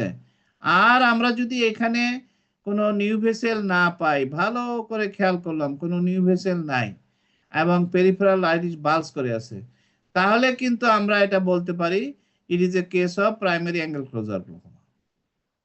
স্যার একটু আরেকবার বলবেন। বলছি যে আইরিশের গায়ে যদি কোনো নিউ ভেসেল না পাই এবং আমার একটোপিয়ান ইউভি আছে, একটোপিয়ান ইউভি থাকলেই যে এটা নিউভাস্কুলার গ্লুকোমা হবে এমন কোনো কথা নাই। আমাদের এখানে যদি আইরিশে কোনো নিউ ভেসেল না দেখি, অ্যাঙ্গেলেও কোনো নিউ ভেসেল নাই, তাহলে এটা কিন্তু আসলে অ্যাকুট অ্যাঙ্গেল ক্লোজার গ্লুকোমাই। একটোপিয়ান ইউভি তার আগে থেকেই ছিল, থাকতে পারে, হ্যাঁ। নিউ ভেসেল না পালে তো আর নিউভাস্কুলার গ্লুকোমা বলতে পারবো না, তখন আমরা ধরেই নিব যে এখানে রিলেটিভ পিপুলারি ব্লক আছে, এই জন্য অ্যাকোয়াস পিছনে জমে গেছে, এই জন্য আইরিশটা বালজ করে সামনে আরিডোটাভিকুলার কন্টাক্ট বাড়াই দিছে বা পেরিফেরাল অ্যান্টেরোসাইনিকিয়া করছে। ক্লিয়ার আছে কি নাই? জি স্যার।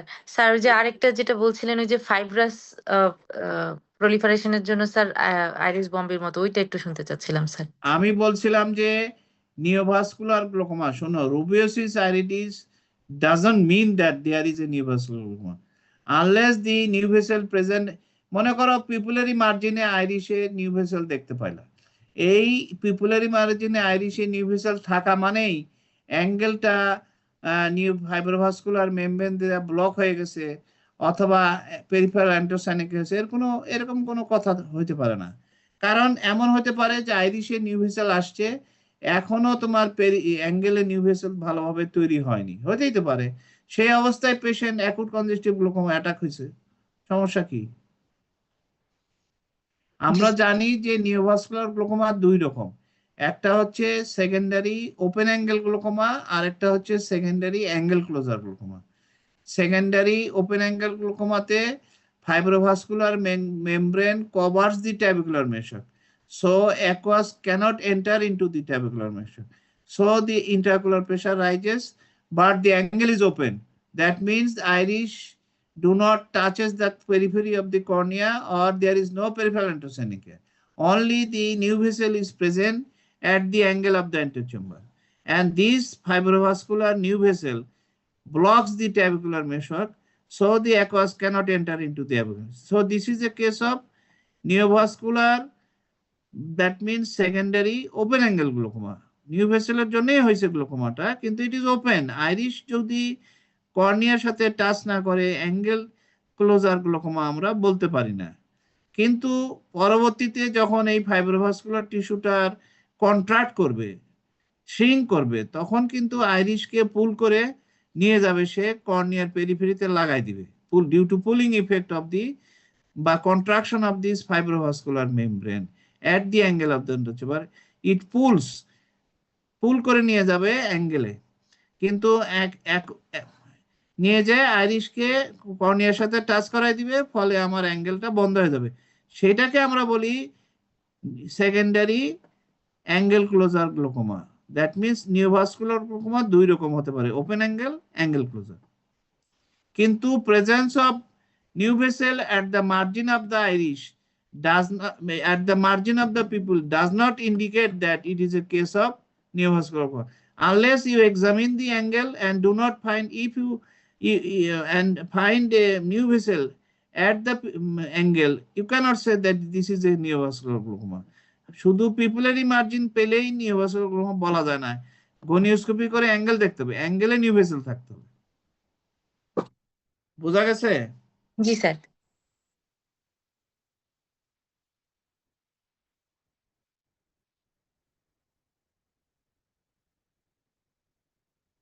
এখানে বামেরটা কি ফ্যাকোলাইটিক গ্লুকোমা বামেরটা হচ্ছে ফ্যাকোলাইটিক গ্লোকোমা আমরা দেখতেছি এখানে অ্যান্টোচেম্বারটা অত শ্যালো হয়নি কর্নিয়াটা এডিমাটাস কিন্তু অ্যান্টোচেম্বারটা ওরকম শ্যালো হয়নি ফ্যাকোলাইটিক গ্লোকোমাতে অ্যান্টোচেম্বার কিরকম থাকে ডিপ থাকে স্যার একটু ডিপার হবে দেন দি কন্ট্রাল্যাটারাল আই কন্ট্রাল্যাটারাল আই এর অ্যান্টোচেম্বারে যে ডেপথ থাকবে তার চেয়ে এখানে ডেপথটা একটু বাড়বে কেন বাড়বে লেন্সের থিকনেস কমে যায় because the some of the cortical matter is released from the damaged posterior anterior capsule so and they are deposited in the angle of the antechamber and the antechamber so the thickness of the lens is reduced so the antechamber depth is increased slightly than the contralateral eye ওই পেশেন্টেরই অন্য চোখের চেয়ে এই চোখের depth একটু বেশি থাকবে আর এইটা কি ডানেরটা কি নিওভাস্কুলার গ্লোকোমা স্যার যদি নিউ ভেসেল থাকে নিওভাস্কুলার গ্লোকোমা এইটোপিয়ান ইউভি আছে স্যার এই তো সমস্যা একটা কথা বললেই ওটাকে এমন ভাবে কামড় দিয়ে ধরো সাবলাক্সেটেড লেন্স মনে হচ্ছে স্যার না না সাবলাক্সেটেড নিওভাসেল তো দেখা যাচ্ছে পরে আছে স্যার রুবিওসিস আইরিস নিউ ভেসেল দেখা যাচ্ছে এবং তাহলে এটা নিওভাস্কুলার গ্লোকোমা কোনো সন্দেহ নাই কিন্তু একটোপিয়ান ইউভি হলেই নিওভাস্কুলার গ্লোকোমা এটা বলো না আবার জি স্যার আইরিশে 12 o'clock-এ স্যার হোয়াইটিশ যেটা দেখা যাচ্ছে ওটা কি স্যার কর্নিয়ার ফাইন্ডিং না স্যার এই যে এটা জি স্যার এটা জি স্যার এটা আমি বুঝতেছি নাকি হতে পারে হয়তো একটু আইরিশ অ্যাট্রোপি হয়ে আছে এখানে, আচ্ছা স্যার। স্যার যেমন অনেক এই সময় যে যে এদিকে তো প্লাসেন্ট অ্যাট্রোপি আছে, এই যে বা দেখো না, এই যে এখানে জি একটু জি সাদা দেখা যাচ্ছে, জি এই স্যার যে এখানে একটু সাদা, জায়গায় জায়গায় জি আইরিশ অ্যাট্রোপি আছে তো আসলে। জি স্যার।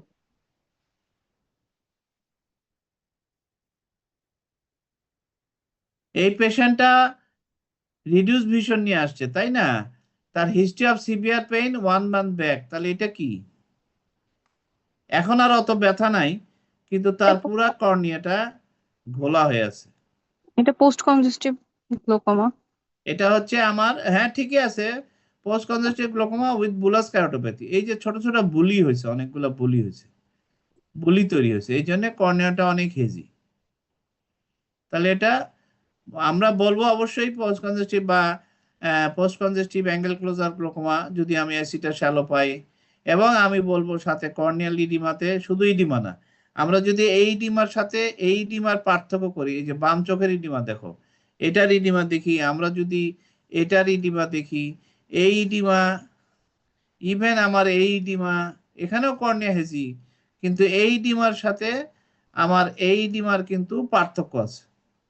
এখানে আমরা অনেকগুলা বুলি, মাইক্রো বুলি দেখতে পাচ্ছি, তাই না? সো এটা হচ্ছে বুলাস কেরাটোপ্যাথি, মানে এখানে এন্ডোথেলিয়াল ড্যামেজ অনেক বেশি হয়েছে, যার জন্য বুলা ফর্মেশন হয়েছে। বামেরটা কি?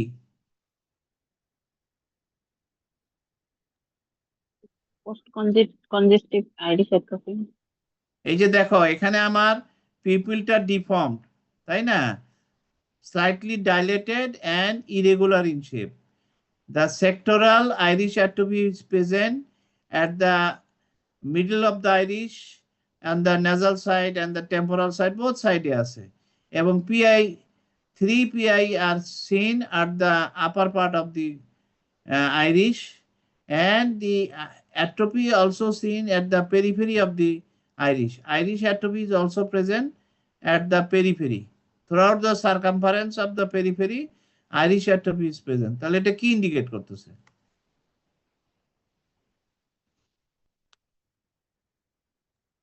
তোমাদের কিন্তু এই জাতীয় কেস পাওয়ার কথাই বেশি, কারণ এই পেশেন্ট ঘুরতেছে, আগে চিকিৎসা নেয়নি ঠিক মতো, আসে নাই, কবিরাজি করছে, দোকানদারের কাছ থেকে ওষুধ খাইছে, খাইয়ে 12টা বাজাইছে, এখন সে চোখে দেয় না, এখন সে ঘুরতেছে, দেখো চোখ কিন্তু লাল নাই, দেয়ার ইজ নো কনজেশন। এই কেসই পাবা বেশি তোমরা স্যার পরীক্ষায়। এটা কি, স্যার এটা রিজলভ হয়ে গেছে, resolve acute primary angle closure. Acute congestive glaucoma হয়েছিল, পিপুল তখনই প্যারালাইসিস হয়ে গেছিল, তারপরে আইরিশ স্পিংটার অ্যাট্রোপি হয়েছে, স্পিংটার পিপুলি অ্যাট্রোপি হয়ে পিপুলটা ডিফর্মড রয়ে গেছে, এটা জীবনও ঠিক হবে না, সেক্টরাল আইরিশ অ্যাট্রোপি আছে, periphery of the Irish atrophy আছে, এই পেশেন্টকে পিআই করা হয়েছে, কিন্তু এই পেশেন্টের যদি ভিশন না থাকে তাহলে এটা কি কেস বলবা? অ্যাবসলিউট ভিশন হচ্ছে no absolute perception of glaucoma, light, absolute glaucoma. Glaucoma তাহলে। তাহলে এটাকে বলবা absolute stage of angle closure, primary angle closure glaucoma, absolute stage. আর যদি কিছু ভিশন থাকে, যে ভিশন হচ্ছে ফিঙ্গার কাউন্ট, কাপিং আছে, ডিস্ক একটু পেল হয়ে গেছে এবং একটু কাপও একটু বড় হয়েছে, ডিস্কটা মূলত পেল, তাহলে কি হবে এটা? অ্যাডভান্স বলবো স্যার। তাহলে এটা post congestive angle closure glaucoma. Congestion এখন আর নাই, কারণ তার প্রেসার কমে গেছে, এই জন্য কনজেশন নাই। প্রেসার এখানে কমে গেছে কি জন্য? Ciliary shutdown. Ciliary body atrophy হয়ে গেছে, সিলিয়ারি এপিথেলিয়াম অনেকগুলো অ্যাট্রোপি হয়ে গেছে, যার জন্য তার প্রেসার কমে গেছে, দেখি তার কনজেশনটা পুরোপুরি চলে গেছে, কিন্তু পেশেন্ট আর চোখে দেখে না, হ্যান্ড মুভমেন্ট বা ফিঙ্গার কাউন্ট ভিশন, এবং এই ভিশন আর ইমপ্রুভও করবে না, কারণ ভিশন কমে গেছে, যেহেতু কর্নিয়া ক্লিয়ার আছে, তাহলে ভিশন কমে গেছে ডিউ টু অপটিক অ্যাট্রোপি। একই জিনিস ডান পাশেও দেখতেছি, আইরিশ অ্যাট্রোপি আছে, পিআইএ করা আছে, হ্যাঁ, চোখ সাদা হয়ে গেছে, পিপুল আবার রাউন্ড আছে, তাহলে এটা হতে পারে সাকসেসফুল পিআই এট প্রপার টাইমে করা হয়েছে, যার জন্য পিপুল রাউন্ড হয়েছে, কিন্তু কিছুদিন ইন্টারকলার প্রেসার বেশি ছিল, যার জন্য আইরিশ অ্যাট্রোপি হয়ে গেছে।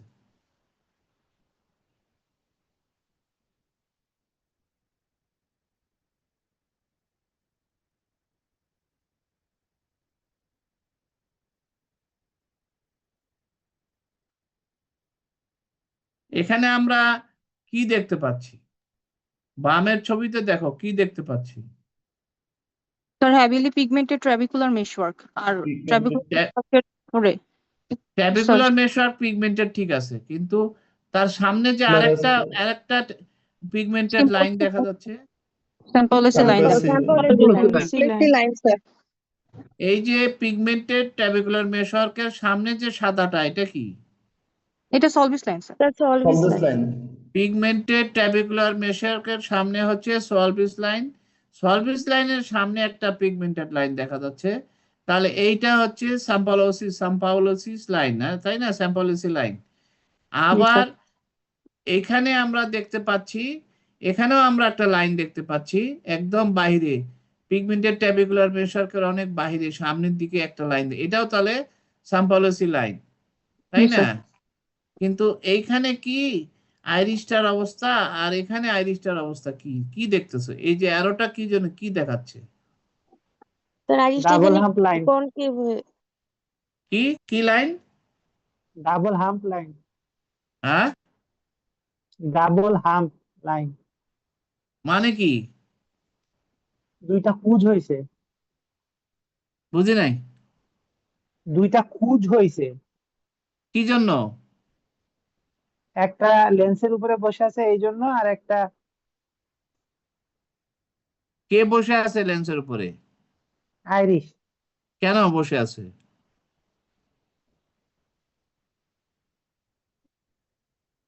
স্যার এখানে আইরিশটা স্যার কনকেভিটি মানে মিড পেরিফেরাল আইরিশটা কনকেভ হয়ে আছে স্যার, এটা মনে হচ্ছে। আইরিশটা কনকেভ হয়ে আছে, আর বামের ছবিতে আইরিশটা সোজা হয়ে আছে, তাই না? ফ্ল্যাট আছে, কিন্তু ডানের ছবিতে আইরিশটা কনকেভ আছে। তাহলে এরকম আইরিশ কনকেভ হয়ে যায়, আবার ওইদিকে সাম্পাওলোসি লাইন দেখা যায়, তাহলে কোন কন্ডিশন? পিগমেন্ট ডিসপারশন সিনড্রোম এটা আসলে পিগমেন্ট ডিসপারশন সিনড্রোম। আর বামের ছবিতে যে পিগমেন্ট স্টেরয়েড, ধরো আইরিশটা ফ্ল্যাট আছে কিন্তু মনে হচ্ছে আইরিশে কিছু অ্যাট্রোপি আছে, আবার সাম্পাওলোসি লাইন আছে, তাহলে এটা কোন কন্ডিশন? তাহলে ওটা হচ্ছে বামেরটা হচ্ছে সুডো এক্সফোলিয়েশন সিনড্রোম আর ডানেরটা হচ্ছে পিগমেন্ট ডিসপারশন সিনড্রোম। তাহলে দুইটাতেই আমরা সাম্পাওলোসি লাইন পেতে পারি, কিন্তু আইরিশের কন্ট্যুরটা চেঞ্জ হয়ে যাবে। পিগমেন্টারি সুডো এক্সফোলিয়েশন সিনড্রোমে আমরা বলি যে anterior chamber intercollar pressure is greater than the posterior chamber intercollar pressure, R angle closure গ্লোকোমাতে আমরা বললাম posterior chamber intercollar pressure is greater than the anterior chamber intercollar pressure because aqueous cannot passes from the posterior chamber into the anterior chamber as there is pupillary block, relative pupillary block. কিন্তু in case of নিওভাস্কুলার glaucoma, ডানের ছবিটা আমরা দেখাচ্ছি, because of as the insertion of the iris is ancillary body it little bit behind, normally congenitally তার আইরিশটা একটু পিছনের দিকে more posteriorly inserted, so it easily friction easily occurs between the iris and the geniole of the lens, তাই না? So the more and more pigment is released from the posterior pigment epithelium, and that pigment is due to flow of aqueous, it comes from the posterior chamber into the anterior chamber and deposited at the angle of the anterior chamber and may block the trabecular meshwork due to deposition of excessive melanin pigment. এটা source হলো posterior pigment epithelium of the iris. কেন বের হলো? কারণ iris is inserted a little backwards than its normal position, so the iris friction occurs between the when the pupil constrict or dilate. During this movement of the pupil, the iris causes friction of there is friction of the iris with the geniole of the lens, so the pigment is released from the posterior pigment epithelium of the iris, and due to flow of aqueous from the posterior chamber to anterior chamber, the pigment is comes in the anterior chamber and ultimately try to go out through the eyeball through the trabecular meshwork, and they deposited in the trabecular meshwork, and some amount of the this pigment is also deposited in front of the Solbis line. মনে রাখতে হবে এখানে সলভিস লাইনের অ্যান্টিরিয়রলি জমা হবে, সেই জন্য এটার নাম হবে সাম্পাওলোসি line. and as the iris is more posteriorly placed, so there is friction and ultimately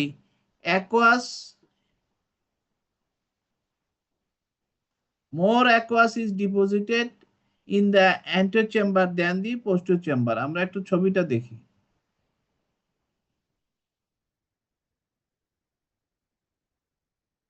এখানে আমরা দেখতে পাচ্ছি পিপুলারি জোনটা যদি খেয়াল করো, এটা একটা পিগমেন্টারি লাইন দেখা যাচ্ছে, ভার্টিক্যাল একটা পিগমেন্টারি লাইন।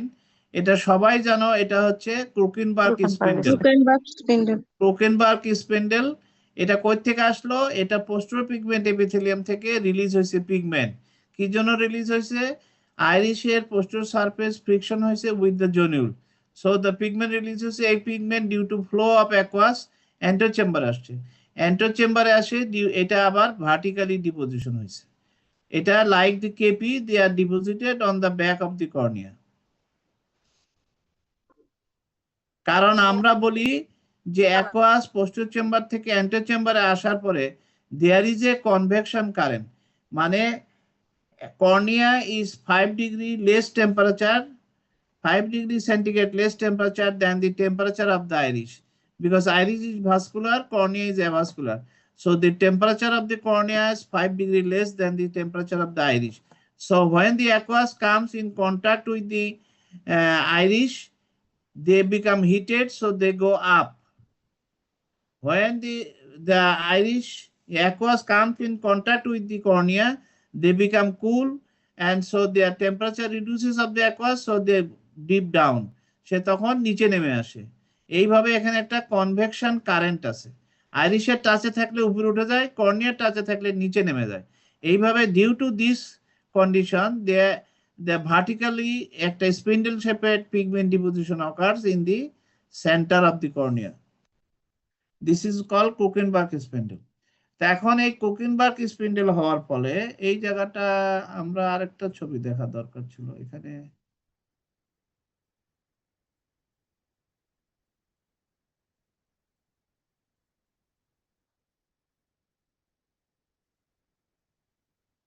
আচ্ছা, আমি এটা একটু ক্লোজ করব, ক্লোজ করে আরেকটা ছবি দেখাই।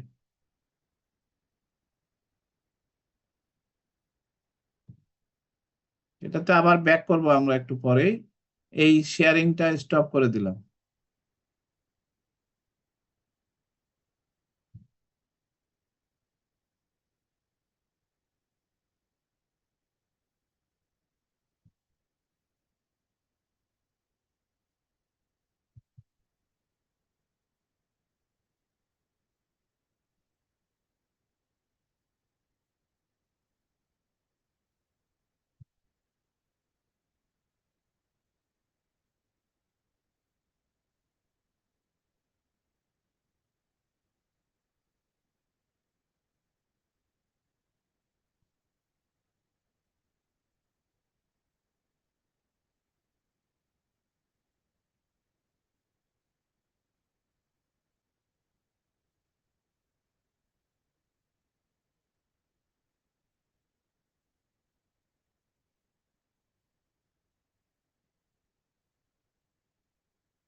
এই যে এখানে কি তোমরা এই যে কনভেকশন কারেন্টটা দেখতে পাচ্ছ?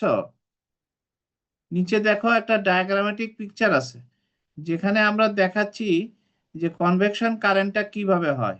আইরিশের সারফেসে অ্যাকোয়াস থাকলে উপরে উঠে যায়, আবার কর্নিয়ার সারফেসে আসলে এটা আস্তে আস্তে নেমে আসে। এই জন্য একটা ভার্টিক্যাল স্পিন্ডেল তৈরি হয়, প্রথমে উপরে জমা হয়, তারপরে মাঝখানে জমা হয়, তারপরে নিচের দিকে জমা হয়। আস্তে আস্তে একটা কোকিন, এখানে দেখো উপরে দেখো সুন্দর একটা কোকিনবার্গ স্প্যান্ডেল অপটিক্যাল সেকশন করে দেখানো হচ্ছে যে পোস্টেরিয়র সারফেসে একটা কোকিনবার্গ স্প্যান্ডেল আছে, দেখতে পাচ্ছ? হ্যাঁ, জি জি স্যার। স্যার। এখানে পাশাপাশি দুইটা ছবি দেখানো আছে, দুটাতেই দেখো পোস্টেরিয়র সারফেসে এই যে অপটিক্যাল সেকশনের পোস্টেরিয়র সারফেসে আমার একটা কোকিনবার্গ স্প্যান্ডেল হয়েছে। এটা কেন ভার্টিক্যালি হয়? কারণ অ্যাকোয়াসটা আইরিশের সারফেস থেকে উপরের দিকে উঠে যায়, ওর মধ্যে অনেক পিগমেন্ট আছে। যখন পানিটা নিচের দিকে নামতে থাকে, কর্নিয়ার টাচে আসে, যখন নিচের দিকে নামতে থাকে পানি নেমে যায়, পিগমেন্টটা কর্নিয়াতে থেকে যায়। এইভাবে আস্তে আস্তে একটা ভার্টিক্যাল লাইন ভার্টিক্যালি কর্নিয়াতে পিগমেন্ট ডিপোজিশন হয় পোস্টেরিয়র সারফেসে।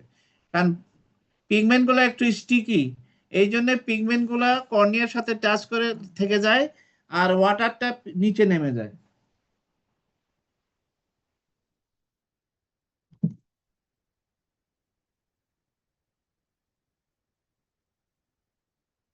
আমরা এখানে বলতেছি যে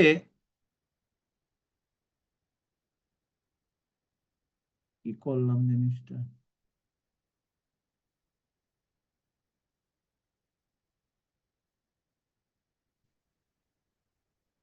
এই যে এই ছবিটা দেখাচ্ছি। এই যে দেখো, আমরা এখানে একটা ছবি দেখতে পাচ্ছি, বাম পাশে ডায়াগ্রামের বাম পাশে দেখো এটা হচ্ছে নর্মাল সাইড, এই যে উপরে লেখা আছে নর্মাল আই। আর ডান পাশে দেখো সুডো কি বলে পিগমেন্ট ডিসপারশন সিনড্রোম, হ্যাঁ পিডিএস, পিগমেন্ট ডিসপারশন সিনড্রোম। এখানে কি হচ্ছে, আইরিশটা এই যে প্রতিবার পানি যে যাচ্ছে, আইরিশটা একটু পোস্টেরিয়র প্লেস থাকাতে এটা লেন্সের সাথে অনেকটা লেগে থাকে, ফলে অ্যাকোয়াস পিছন থেকে সামনে কষ্ট করে যায়, কিন্তু যে এখানে এই অ্যান্টিওর চেম্বারে প্রেসারটা বাড়ায় ফেলে। অ্যান্টিওর চেম্বারে বাসা মানে যেই রেটে অ্যাকোয়াস যায় সেই রেটে অ্যাঙ্গেল থেকে যায় না, যেহেতু অ্যাঙ্গেলের মধ্যে পিগমেন্ট জমা হয়ে আছে, এই জন্য অ্যাঙ্গেল থেকে অ্যাঙ্গেল অফ দ্য অ্যান্টিওর চেম্বার থেকে অ্যাকোয়াস ড্রেনেজ কমে গেছে, ফলে এখানে প্রেসার অ্যান্টিওর চেম্বারে pressure is greater than the posterior chamber pressure. So the iris is indentation of the iris occurs toward the indentation of the iris occurs. এই জন্য এইটাকে আমরা বলি ইনভার্স পিপুলারি ব্লক বা রিভার্স পিপুলারি ব্লক। আর আমরা angle closure গ্লোকোমাতে বলছিলাম অ্যাকুট অ্যাঙ্গেল ক্লোজার গ্লোকোমাতে রিলেটিভ পিপুলারি ব্লক, আর এখানে আমরা বলতেছি ইনভার্স পিপুলারি ব্লক। এবং ভালভ ইফেক্ট, একটা ভালভ ইফেক্ট হয়, পানিটা সামনে যায় কিন্তু আবার পিছনে আর আসতে পারে না, সামনে যায় আসে পিছনে আসতে পারে না, ফলে এখানে অ্যান্টিওর চেম্বারে প্রেসারটা বেশি হয়ে যায়, ফলে আইরিশটা কনকেভ হয়ে যায়, মিড আইরিশটা কনকেভ হয়ে যায়, ফলে ফ্রিকশনটা আরো বাড়ে। যত বেশি কনকেভ হয় তত জনিউলের সাথে ফ্রিকশনটা আরো বেড়ে যায়, ফলে আরো পিগমেন্ট রিলিজ হয়, ফলে আরো পিগমেন্ট সামনে চলে আসে, অ্যাঙ্গেল অফ দ্য চেম্বারে আরো পিগমেন্ট জমা হয়, ফলে গ্লোকোমাটা আস্তে আস্তে আরো বাড়তে থাকে।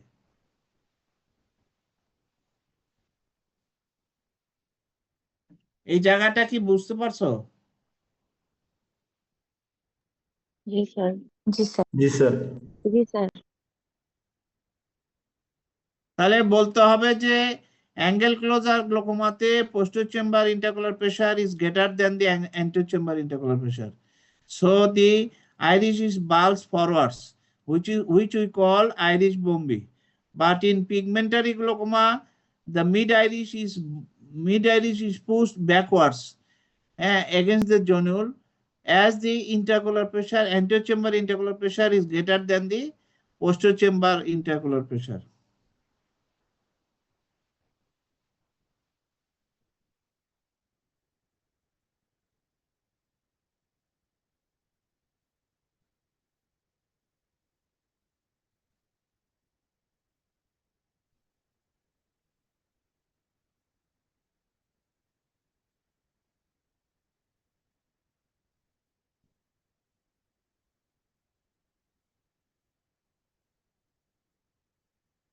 আচ্ছা, এরকম একটা পেশেন্ট দেখো, 55 ইয়ার্স, একটা ফিমেল, তার ভিজুয়াল অ্যাকুইটি রাইট আইতে finger count 2 feet and visual acuity left eye হচ্ছে 6/6, pupillary reaction sluggish in right eye, pupillary reaction normal in left I.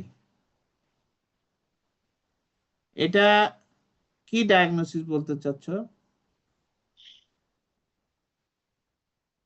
ইলেকট্রোবালবার neuritis. Retrobulbar neuritis patient তো এরকম বলেনি যে হঠাৎ করে আমার এই চোখের পাওয়ার কমে গেছে।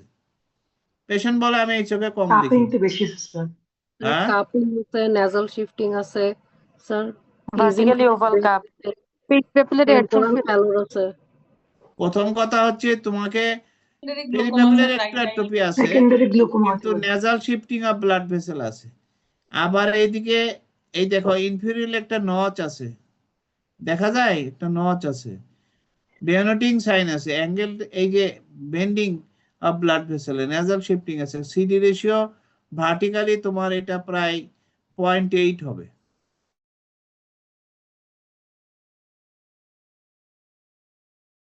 ইন্ট্রাকোলার প্রেসার বেশি পাও, তাহলে এটা কি case? Secondary glaucoma sir. Secondary angle glaucoma sir. কেন এটা আমি প্রাইমারি অ্যাঙ্গেল ক্লোজার বলতে পারি না? না স্যার, আরেকটু বলা আছে কাছাকাছি ফিচার স্যার প্রাইমারি অ্যাঙ্গেল আচ্ছা শোনো, সিমেট্রিক্যাল আমার কথা শোনো, আমার কথা শোনো, এটা কি আমি প্রাইমারি ওপেন অ্যাঙ্গেল গ্লুকোমা বলতে পারি না? না স্যার। কেন? না স্যার আরেকটা চোখ তো স্যার ভালো আছে। আরেক চোখে স্যার 0.9 কাপিং কোন হবে না স্যার। প্রথম কথা হচ্ছে এক চোখে 0.89, হ্যাঁ, আরেক চোখে একদম 0.3, এটা হওয়ার কথা না। তাহলে এটা কি হতে পারে? অ্যাঙ্গেল যদি মনে করো বাম পাশের চোখের রাইট আই, এই যেটা তো রাইট আই, এটার অ্যাঙ্গেল দেখলাম যে জায়গায় জায়গায় ব্লক হয়ে আছে, মানে আইরিডোট্যাবিকুলার কন্ট্রাক্ট ইজ মোর।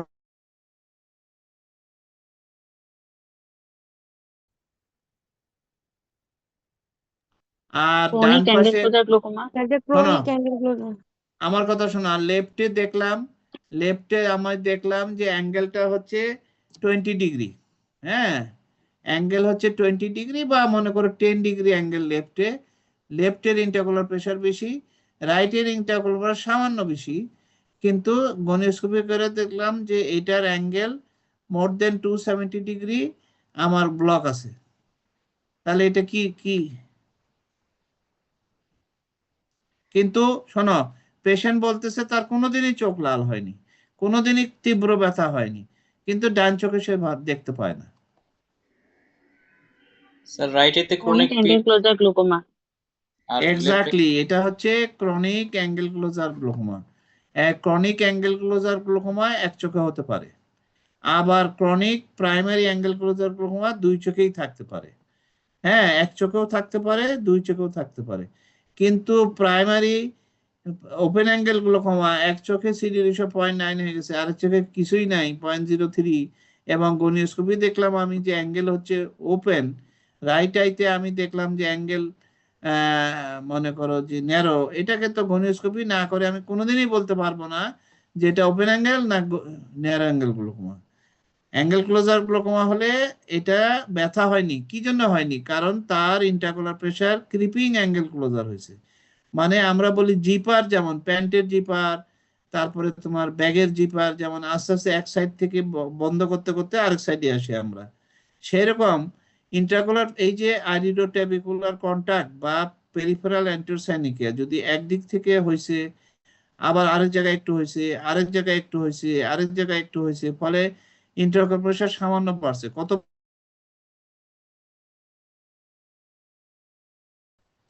তারপরে আরো কিছু জায়গা বন্ধ হয়েছে, আস্তে আস্তে ইন্টারকোলার প্রেশার 28 উঠছে, কিন্তু কখনোই সাডেন 50 ওঠে নাই, 40 হয় নাই, এরকম 28, 30, 32, 35-এর মধ্যেই ছিল, যার জন্য তার অ্যান্টেরো সেগমেন্টে কোনো ইসকিমিয়া হয় নাই, যার জন্য তার কখনোই প্রেশার মানে তার কখনো অ্যাকুট অ্যাটাকের হিস্ট্রি নাই, কোনোদিনই নাই, ফলে সে কোনো ব্যথাও অনুভব করে নাই তেমন একটা, পেশেন্ট ডাক্তারের কাছেও যায় নাই। তাহলে এটাই হলো টিপিক্যাল ক্রনিক অ্যাঙ্গেল ক্লোজার গ্লুকোমার feature. Chronic angle closure glaucoma begins as chronic angle closure. It doesn't mean যে acute থেকে এটা chronic এ গেছে, তা নয়। যেমন chronic dacryocystitis, এটা শুরু থেকেই chronic হিসেবে শুরু হয়। এই chronic angle closure glaucoma শুরু থেকেই আহ, মানে প্রেসার বেশি থাকবে, কিন্তু প্রেসারটা অনেক বেশি হবে না। অ্যাঙ্গেলটা বন্ধ হতে থাকবে, একদিনে বন্ধ হবে না, আস্তে আস্তে আস্তে আস্তে অ্যাঙ্গেলটা বন্ধ হতে থাকবে। সেই জন্য এটাকে আমরা বলি ক্রিপিং অ্যাঙ্গেল ক্লোজার। জিপার ক্লোজারের মতো আস্তে আস্তে অ্যাঙ্গেলটা বন্ধ হবে। সেই জন্য প্রেসারটা অনেক বেশি হাই হবে না, আই বলটা অনেকটা অ্যাডজাস্টেড হয়ে যাবে। ইস্কিমিয়াটা অ্যান্টোর সেগমেন্টটা হবে না, শুধুমাত্র রেটিনাতে ইস্কিমিয়া হবে, এবং ফিচারটা আলটিমেটলি প্রাইমারি ওপেন অ্যাঙ্গেল গ্লুকোমার মতো দেখা যাবে, same as open angle glaucoma. কিন্তু primary open angle glaucoma always bilateral.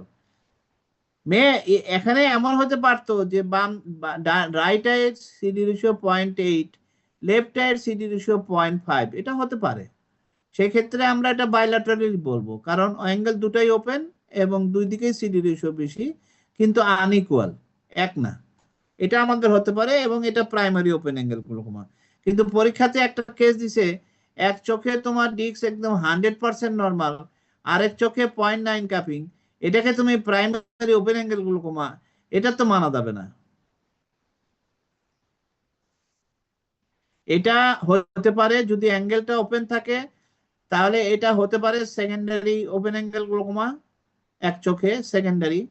হয়তো তোমার সুডো এক্সফোলিয়েটিভ ম্যাটেরিয়াল আছে অ্যাঙ্গেলে, অথবা পিগমেন্ট ডিসপারশন আছে অ্যাঙ্গেলে, হ্যাঁ, অথবা এখানে এই পেশেন্টের মানে এই চোখে স্টেরয়েড ইউজ করছে দীর্ঘদিন, এমন কিছু ছিল যার জন্য এক চোখে সে দীর্ঘদিন স্টেরয়েড ইউজ করছে, যার জন্য তার ইন্টারকোলার প্রেশার বেড়ে আলটিমেটলি এরকম গ্লুকোমাটাস অপটিকা হয়ে যাচ্ছে। এটা হতে পারে, এটা তখন সেকেন্ডারি হবে। অর্থাৎ আমি বলতে চাচ্ছি, প্রাইমারি ওপেন অ্যাঙ্গেল গ্লুকোমা হলে দুই চোখেই কিছু না কিছু কাপিং বাড়তে হবে, এবং primary open angle glaucoma is usually bilateral. Chronic angle closure glaucoma may be unilateral or may be bilateral, but primary open angle glaucoma is bilateral case. এই কথাটা মাথায় রেখে ডায়াগনোসিস করার চেষ্টা করবা, কারণ এরকম কেস কিন্তু আমরা দিয়ে দিব, হ্যাঁ, এবং দেওয়া হয় পরীক্ষাতে, যে অ্যান্টেরিয়র সেগমেন্টে কিছু নাই কিন্তু পোস্টেরিয়র সেগমেন্টে কাপিং আছে। এই কেসগুলো তো থাকবে। যারা এখনো গনিওস্কোপি প্র্যাকটিস করো নাই, আমি বলবো তারা শুরু করো। গনিওস্কোপি ছাড়া কোনো অ্যান্সার হবে না পরীক্ষার হলে। গ্লোকোমার কেস গনিওস্কোপি করো নাই, এটা কোনোভাবেই অ্যাকসেপ্টেড না।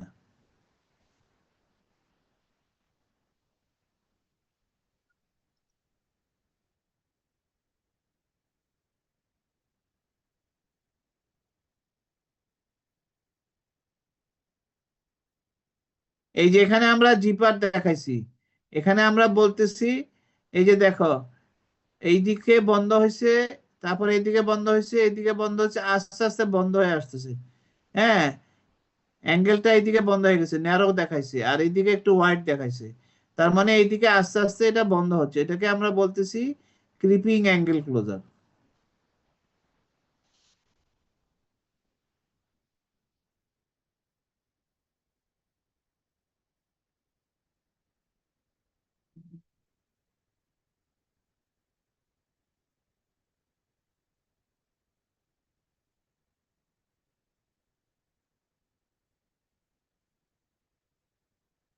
আমি গ্লোকোমা আজকে এইটুকু রাখি, আমি অন্য একটা দু একটা স্লাইড দেখাই যাতে, তাছাড়া আমি যেটা দেখতেছি তোমাদের আসলে খুব একটা লাভ হচ্ছে না, মানে তোমরা কেসে যায় খুব ঝামেলা করতেছো।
এটা একজন বলো তো যে এটা ডায়াগনোসিস কি, ফাইন্ডিংসটা বলো, ফাইন্ডিংসটা বলো শুধু, যারা পরীক্ষা দিবা তাদের মধ্যে একজন বলো।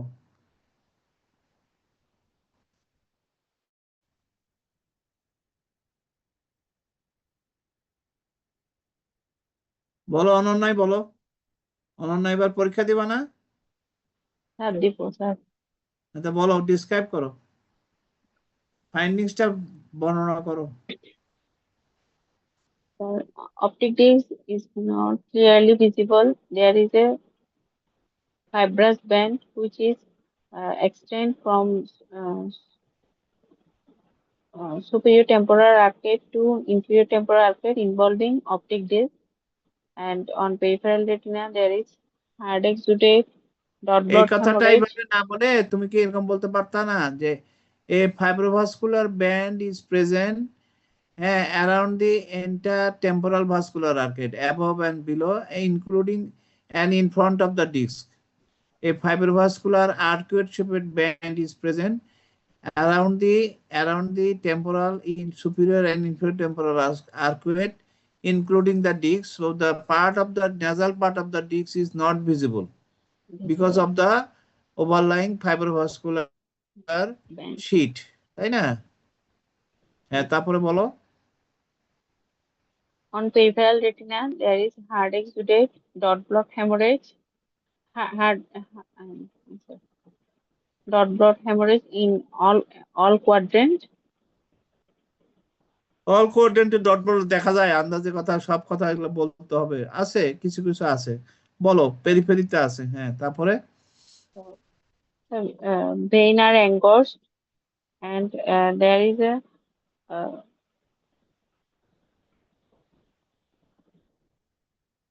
নিচে ইনফিরিয়র টেম্পোরাল আর্কেটের ওখানে নিউ ভেসেলস আছে স্যার। তারপর হচ্ছে লুপিং আছে ইনফিরিয়র এটা টেম্পোরাল কোন পজিশনে আছে? 6 o'clock টেম্পোরাল টু পজিশনে। দ্য হ্যাঁ স্যার 6 o'clock বরাবর স্যার নিউ ভেসেলস আছে। নিউ ভেসেল আছে, কারণ কিভাবে বুঝলে এটা নিউ ভেসেল? স্যার এটা হচ্ছে মেইন যে মেজর ভেসেল আছে এটাতে ফ্যান শেপ ম্যানারে আছে স্যার, উপরে নিচে। এটা হচ্ছে প্রথম কথা, এটা আরবোরাইজিং প্যাটার্ন। রেটিনার নরমাল ভেসেল কখনো আরবোরাইজিং হয় না। 2 নম্বর হচ্ছে যে the vessels lies in front of the main vessel, এটা কখনো রেটিনাল ভেসেল একজন আরেকজনের উপর ওঠে না, কিন্তু এখানে দেখা যাচ্ছে the vessels are arborizing and it lies in front of the over the main vessel, so it is a new vessel. তাহলে এইটা তোমার টেম্পোরালি একটা কি স্যার এটা? হ্যাঁ স্যার 8 o'clock এর দিকে একটা লুপিং এর, হ্যাঁ স্যার এটা। হ্যাঁ, এখানে একটা লুপিং আছে, হ্যাঁ আছে তো, there is a loop in the ভেনের, এখানে একটা লুপ আছে। তাহলে এটা কি ডায়াগনোসিস কি তোমার? Sir proliferative diabetic retinopathy with tractional band. Tractional RD, তাই না? Proliferative diabetic retinopathy with tractional RD. আর কি আছে? Hard exudate at the macula, center of the ম্যাকুলাতে হার্ড এক্সুডেট আছে না? হ্যাঁ স্যার। এই যে এইখানে হার্ড এক্সুডেট, তাহলে এটা কি ফোবিয়ার মধ্যে পড়ছে না? ম্যাকুলার সেন্টারে পড়ছে না? পড়ছে। হ্যাঁ, তাহলে এটা কি ক্লিনিক্যালি সিগনিফিকেন্ট ম্যাকুলার এডিমা না? হ্যাঁ স্যার। তাহলে এটা বলতে হবে না? Proliferative diabetic retinopathy with tractional RD with clinically significant macular edema, CSME আছে। 3টা কথা বলতে হবে। তাহলে এইটা ট্রিটমেন্ট তো তোমরা সবাই জানো, যে এটা কি করতে হবে? পার্সোনাল ভিট্রেক্টমি উইথ এই মেমব্রেন পিলিং করতে হবে, মেমব্রেনটা কেটে কেটে মেমব্রেনটা নিয়ে আসতে হবে, তাই না? আর যদি আমার এখানে ইডিমা থাকে তাহলে আমার এটার সাথে অ্যান্টিভেজেভ দিতে হবে। অ্যান্টিভেজেভ আগে দিতে হবে। কয়দিন আগে দিবা? 3 থেকে 5 দিনের মধ্যে অপারেশন করব। দিয়ে কেন আগে শোনো, আমরা এখানে এই যে ম্যাকুলাতে হার্ড এক্সুডেট আছে, এটা আগে কন্ট্রোল করে আমি যদি অ্যাঞ্জিওগ্রাম করে দেখি এবং ওসিটি করে দেখি যে ম্যাকুলাতে পানি আছে, তাহলে আগে আমি পানিটা কমানোর জন্য অ্যান্টিভেসেভ কয়েক মাস দিয়ে তারপরে সার্জারিটা করলে হয় না? আরডিটা আরো বাড়তে পারে স্যার। স্যার ট্র্যাকশনাল যদি অ্যান্টিভেসেভ দিয়ে অ্যান্টিভেজেস নিউ ভেসেলস থেকে ফাইব্রা এখানে যদি আমরা অ্যান্টিভেসেভ আগে শুরু করি কয়েকটা দিয়েই, এর মধ্যে ট্র্যাকশনাল ডিটাচমেন্টটা অনেক বেশি বেড়ে যাবে। হ্যাঁ, সেই জন্য আমি এটা করতে পারবো না। এটা আসলে advance stage of diabetic I disease, তাই না? এটা একটা advance stage of diabetic I disease. এই সোজা জিনিসই ধরি, কঠিন জিনিস ধরে ভালো হচ্ছে না, বলতে পারে না কেউ। এই আরেকজন বলো, এটা একটু বর্ণনা করো।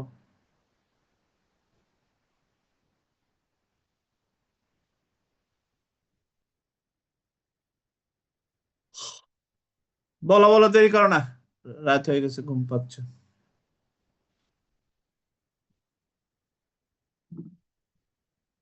কেউ কেউ কথা বলবে না, কথা বলতে হবে তো কাউকে। ছেলে একজন বলো তো দেখি।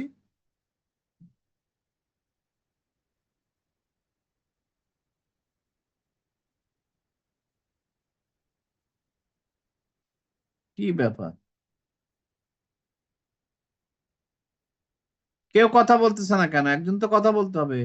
এখানে কি আছে এখানে?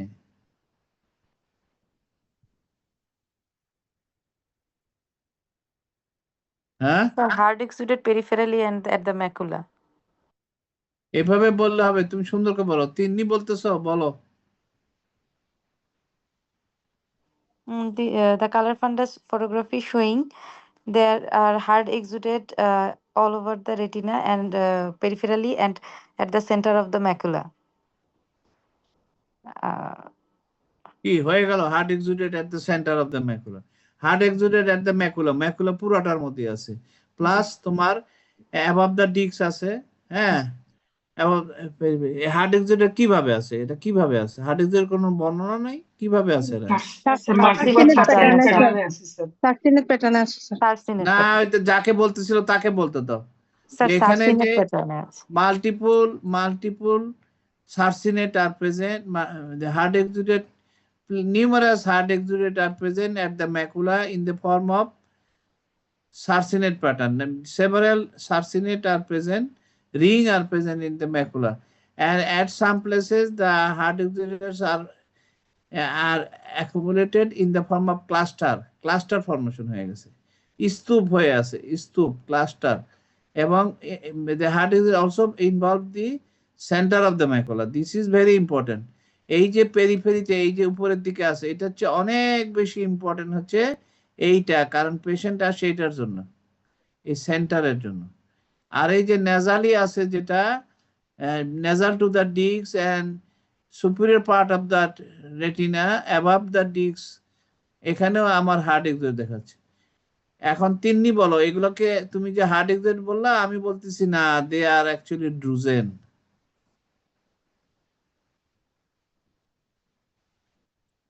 স্যার কি বলবো? কি বলবা? তুমি বলো যে এটা ড্রুজেন না কেন। আমি বলতেছি এটা ড্রুজেন, তুমি আমাকে কাউন্টার করো।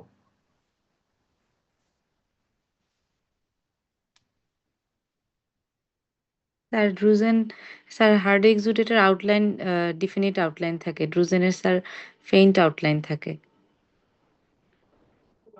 এই আর কিছু নাই? দেবজানি বলো। স্যার ড্রুজেনটা হলো স্যার ইয়েলো হোয়াইট কালারের ব্রাইট, না স্যার ড্রুজেনটা হলো গ্রেইশ হোয়াইট হবে স্যার, কিন্তু হার্ড এক্সুজেটটা হলো ইয়েলোইশ হোয়াইট কালার হবে এবং মোর প্রোনাউন্সড হবে। প্রথম কথা হচ্ছে এই যে ও যেটা বলছে যে hard exudates are more bright and more sharp, they are more brighter, they are yellowish white in appearance and they are more brighter because it lies in the retina, whereas the drusens drusen lies behind the RP layer, so they are dull in appearance, their margin is not very sharp and they lies back to the RP layer, so they are not bright. They are dull in appearance. They are not bright yellow. They are rather dull yellow বা whitish yellow color, তাই না? এবং they are not arranged in a particular pattern. They are arranged in a scattered pattern, but in hard exudate, in most of the cases, hard exudate lies in the form of a ring, half ring or full ring, and because the leakage is present at the center of this sarsinet. যেমন এই যে আমরা নিচের দিকেরটা যদি দেখি, এটা একটা circinate, এর মাঝখানে আছে লিকটা। এই লিক থেকে এখান থেকে পানি বেরিয়ে পানির সাথে লাইপোপ্রোটিন বেরিয়ে গেছে, এরা আলটিমেটলি এই পর্যন্ত চলে গেছে। আবার এই যে এখানে একটা লিক আছে, এই লিকের জন্য এই একটা সার্সিনেট হয়েছে। আবার এই যে এখানে একটা সার্সিনেট হয়েছে, এখানে একটা সার্সিনেট হয়েছে, এখানে একটা সার্সিনেট হয়েছে, এখানে একটা সার্সিনেট হয়েছে, এইখানে আবার একটা সার্সিনেট আছে। এই যে দেখো এখানে কিছু হার্ড এক্সুডেট আছে, এইটা একটা সার্সিনেট, এইটা একটা সার্সিনেট। এরকম নিউমারাস সার্সিনেট আছে বা numerous full ring or incomplete ring they are arranged in a ring pattern or in a incomplete ring pattern. But drusen cannot be in the form of ring, cannot be, never, because they are deposited in the Brooks membrane behind the RP, but they cannot move their place, they cannot change their place. But the hard exudate, they are associated with edema fluids, and they are located in the outer plexiform layer, so they can easily be moved and form a ring, which is not possible in case of drusen. তাহলে এখন এটা diagnosis বলো। Doctor Nahin ইসলাম, diagnosis বলো।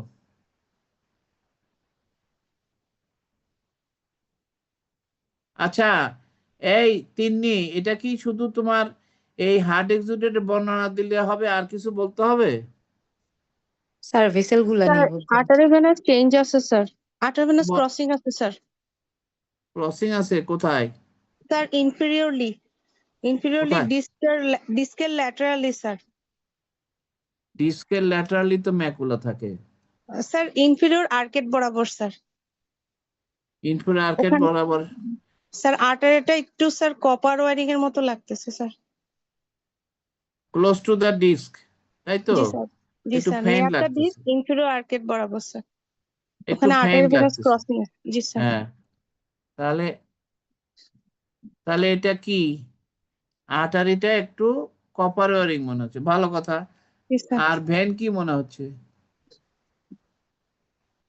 When sir টর্সুয়াস হয়ে আছে sir. খুব বেশি tortuous হয়নি। Slightly mild tortuous sir. Sir জি sir, multi torture. Mild tortuous. জি স্যার। হ্যাঁ, তাহলে আর কি আছে?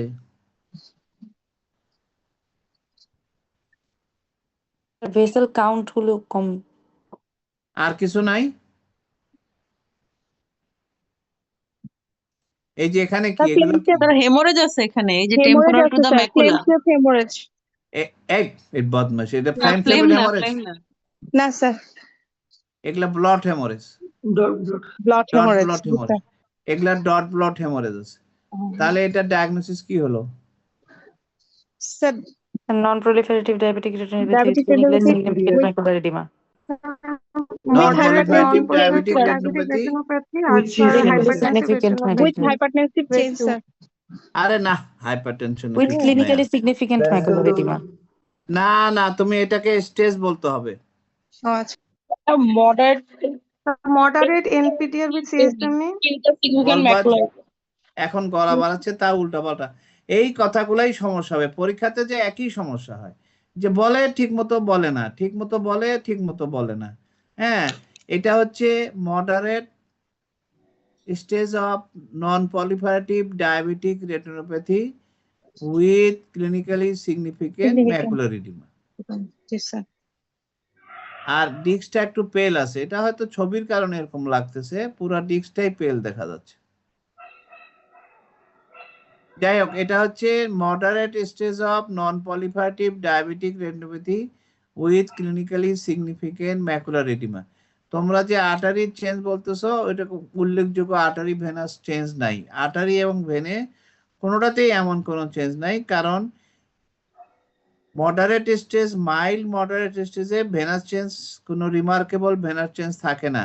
But severe and very severe non proliferative diabetic retinopathy, তারপরে পলিফাইটিভ ডায়াবেটিক রেটিনোপ্যাথি, এই সমস্ত স্টেজগুলোতে ভেনাস চেঞ্জটা বেশি পাওয়া যাবে। এর আগে আর্টারি ভেনাস চেঞ্জ বা কোনো রকম venous change, remarkable venous change পাওয়া যায় না। যখন থেকে রেটিনাতে ইস্কিমিয়াটা অনেক বাড়া শুরু হয়েছে তখন থেকেই ভেনগুলো বেশি ডাইলেট করতেছে। যত বেশি ইস্কিমিয়া হতে থাকবে তত ভেন ডাইলেট করবে, টর্সুয়াস হয়ে যাবে, লুপিং, বিডিং সবকিছু হবে। দেখো একটা সিম্পল কেস, সেটা যে খুব বেশি সুন্দরভাবে উত্তর দিতে পারছো তা কিন্তু পারোনি। এই হেমোরেজটা খেয়ালই করোনি যে এখানে আমার একটু হেমোরেজ আছে, যার জন্য তোমাদের ডায়াগনোসিসে কষ্ট হচ্ছিল। তোমরা চেষ্টা করতেছিলে এটাকে হাইপারটেনসিভ রেটিনোপ্যাথি নেওয়ার জন্য, কিন্তু হাইপারটেনসিভ রেটিনোপ্যাথি এরকম ডট ব্লট হেমোরেজ তো থাকার কথা না। থাকবে না তা না, ফ্লেম শেপ, ডট ব্লট সবই থাকতে পারে, কিন্তু এটা আসলে ডায়াবেটিক রেটিনোপ্যাথি। আমি বারবার বলতেছি তোমরা কেস দেখো, কেস দেখে একজন আরেকজনকে বলো যে এইখানে আমি এই পাইছি এই পাইছি, এটাই তোমাদের পরীক্ষায় সমস্যা।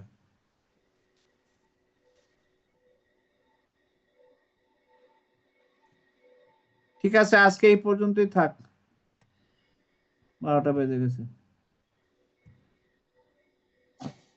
আসসালামু আলাইকুম স্যার। আচ্ছা, আসসালামু আলাইকুম স্যার। ওয়ালাইকুম আসসালামু আলাইকুম। আসসালামু আলাইকুম। আসসালামু আলাইকুম স্যার।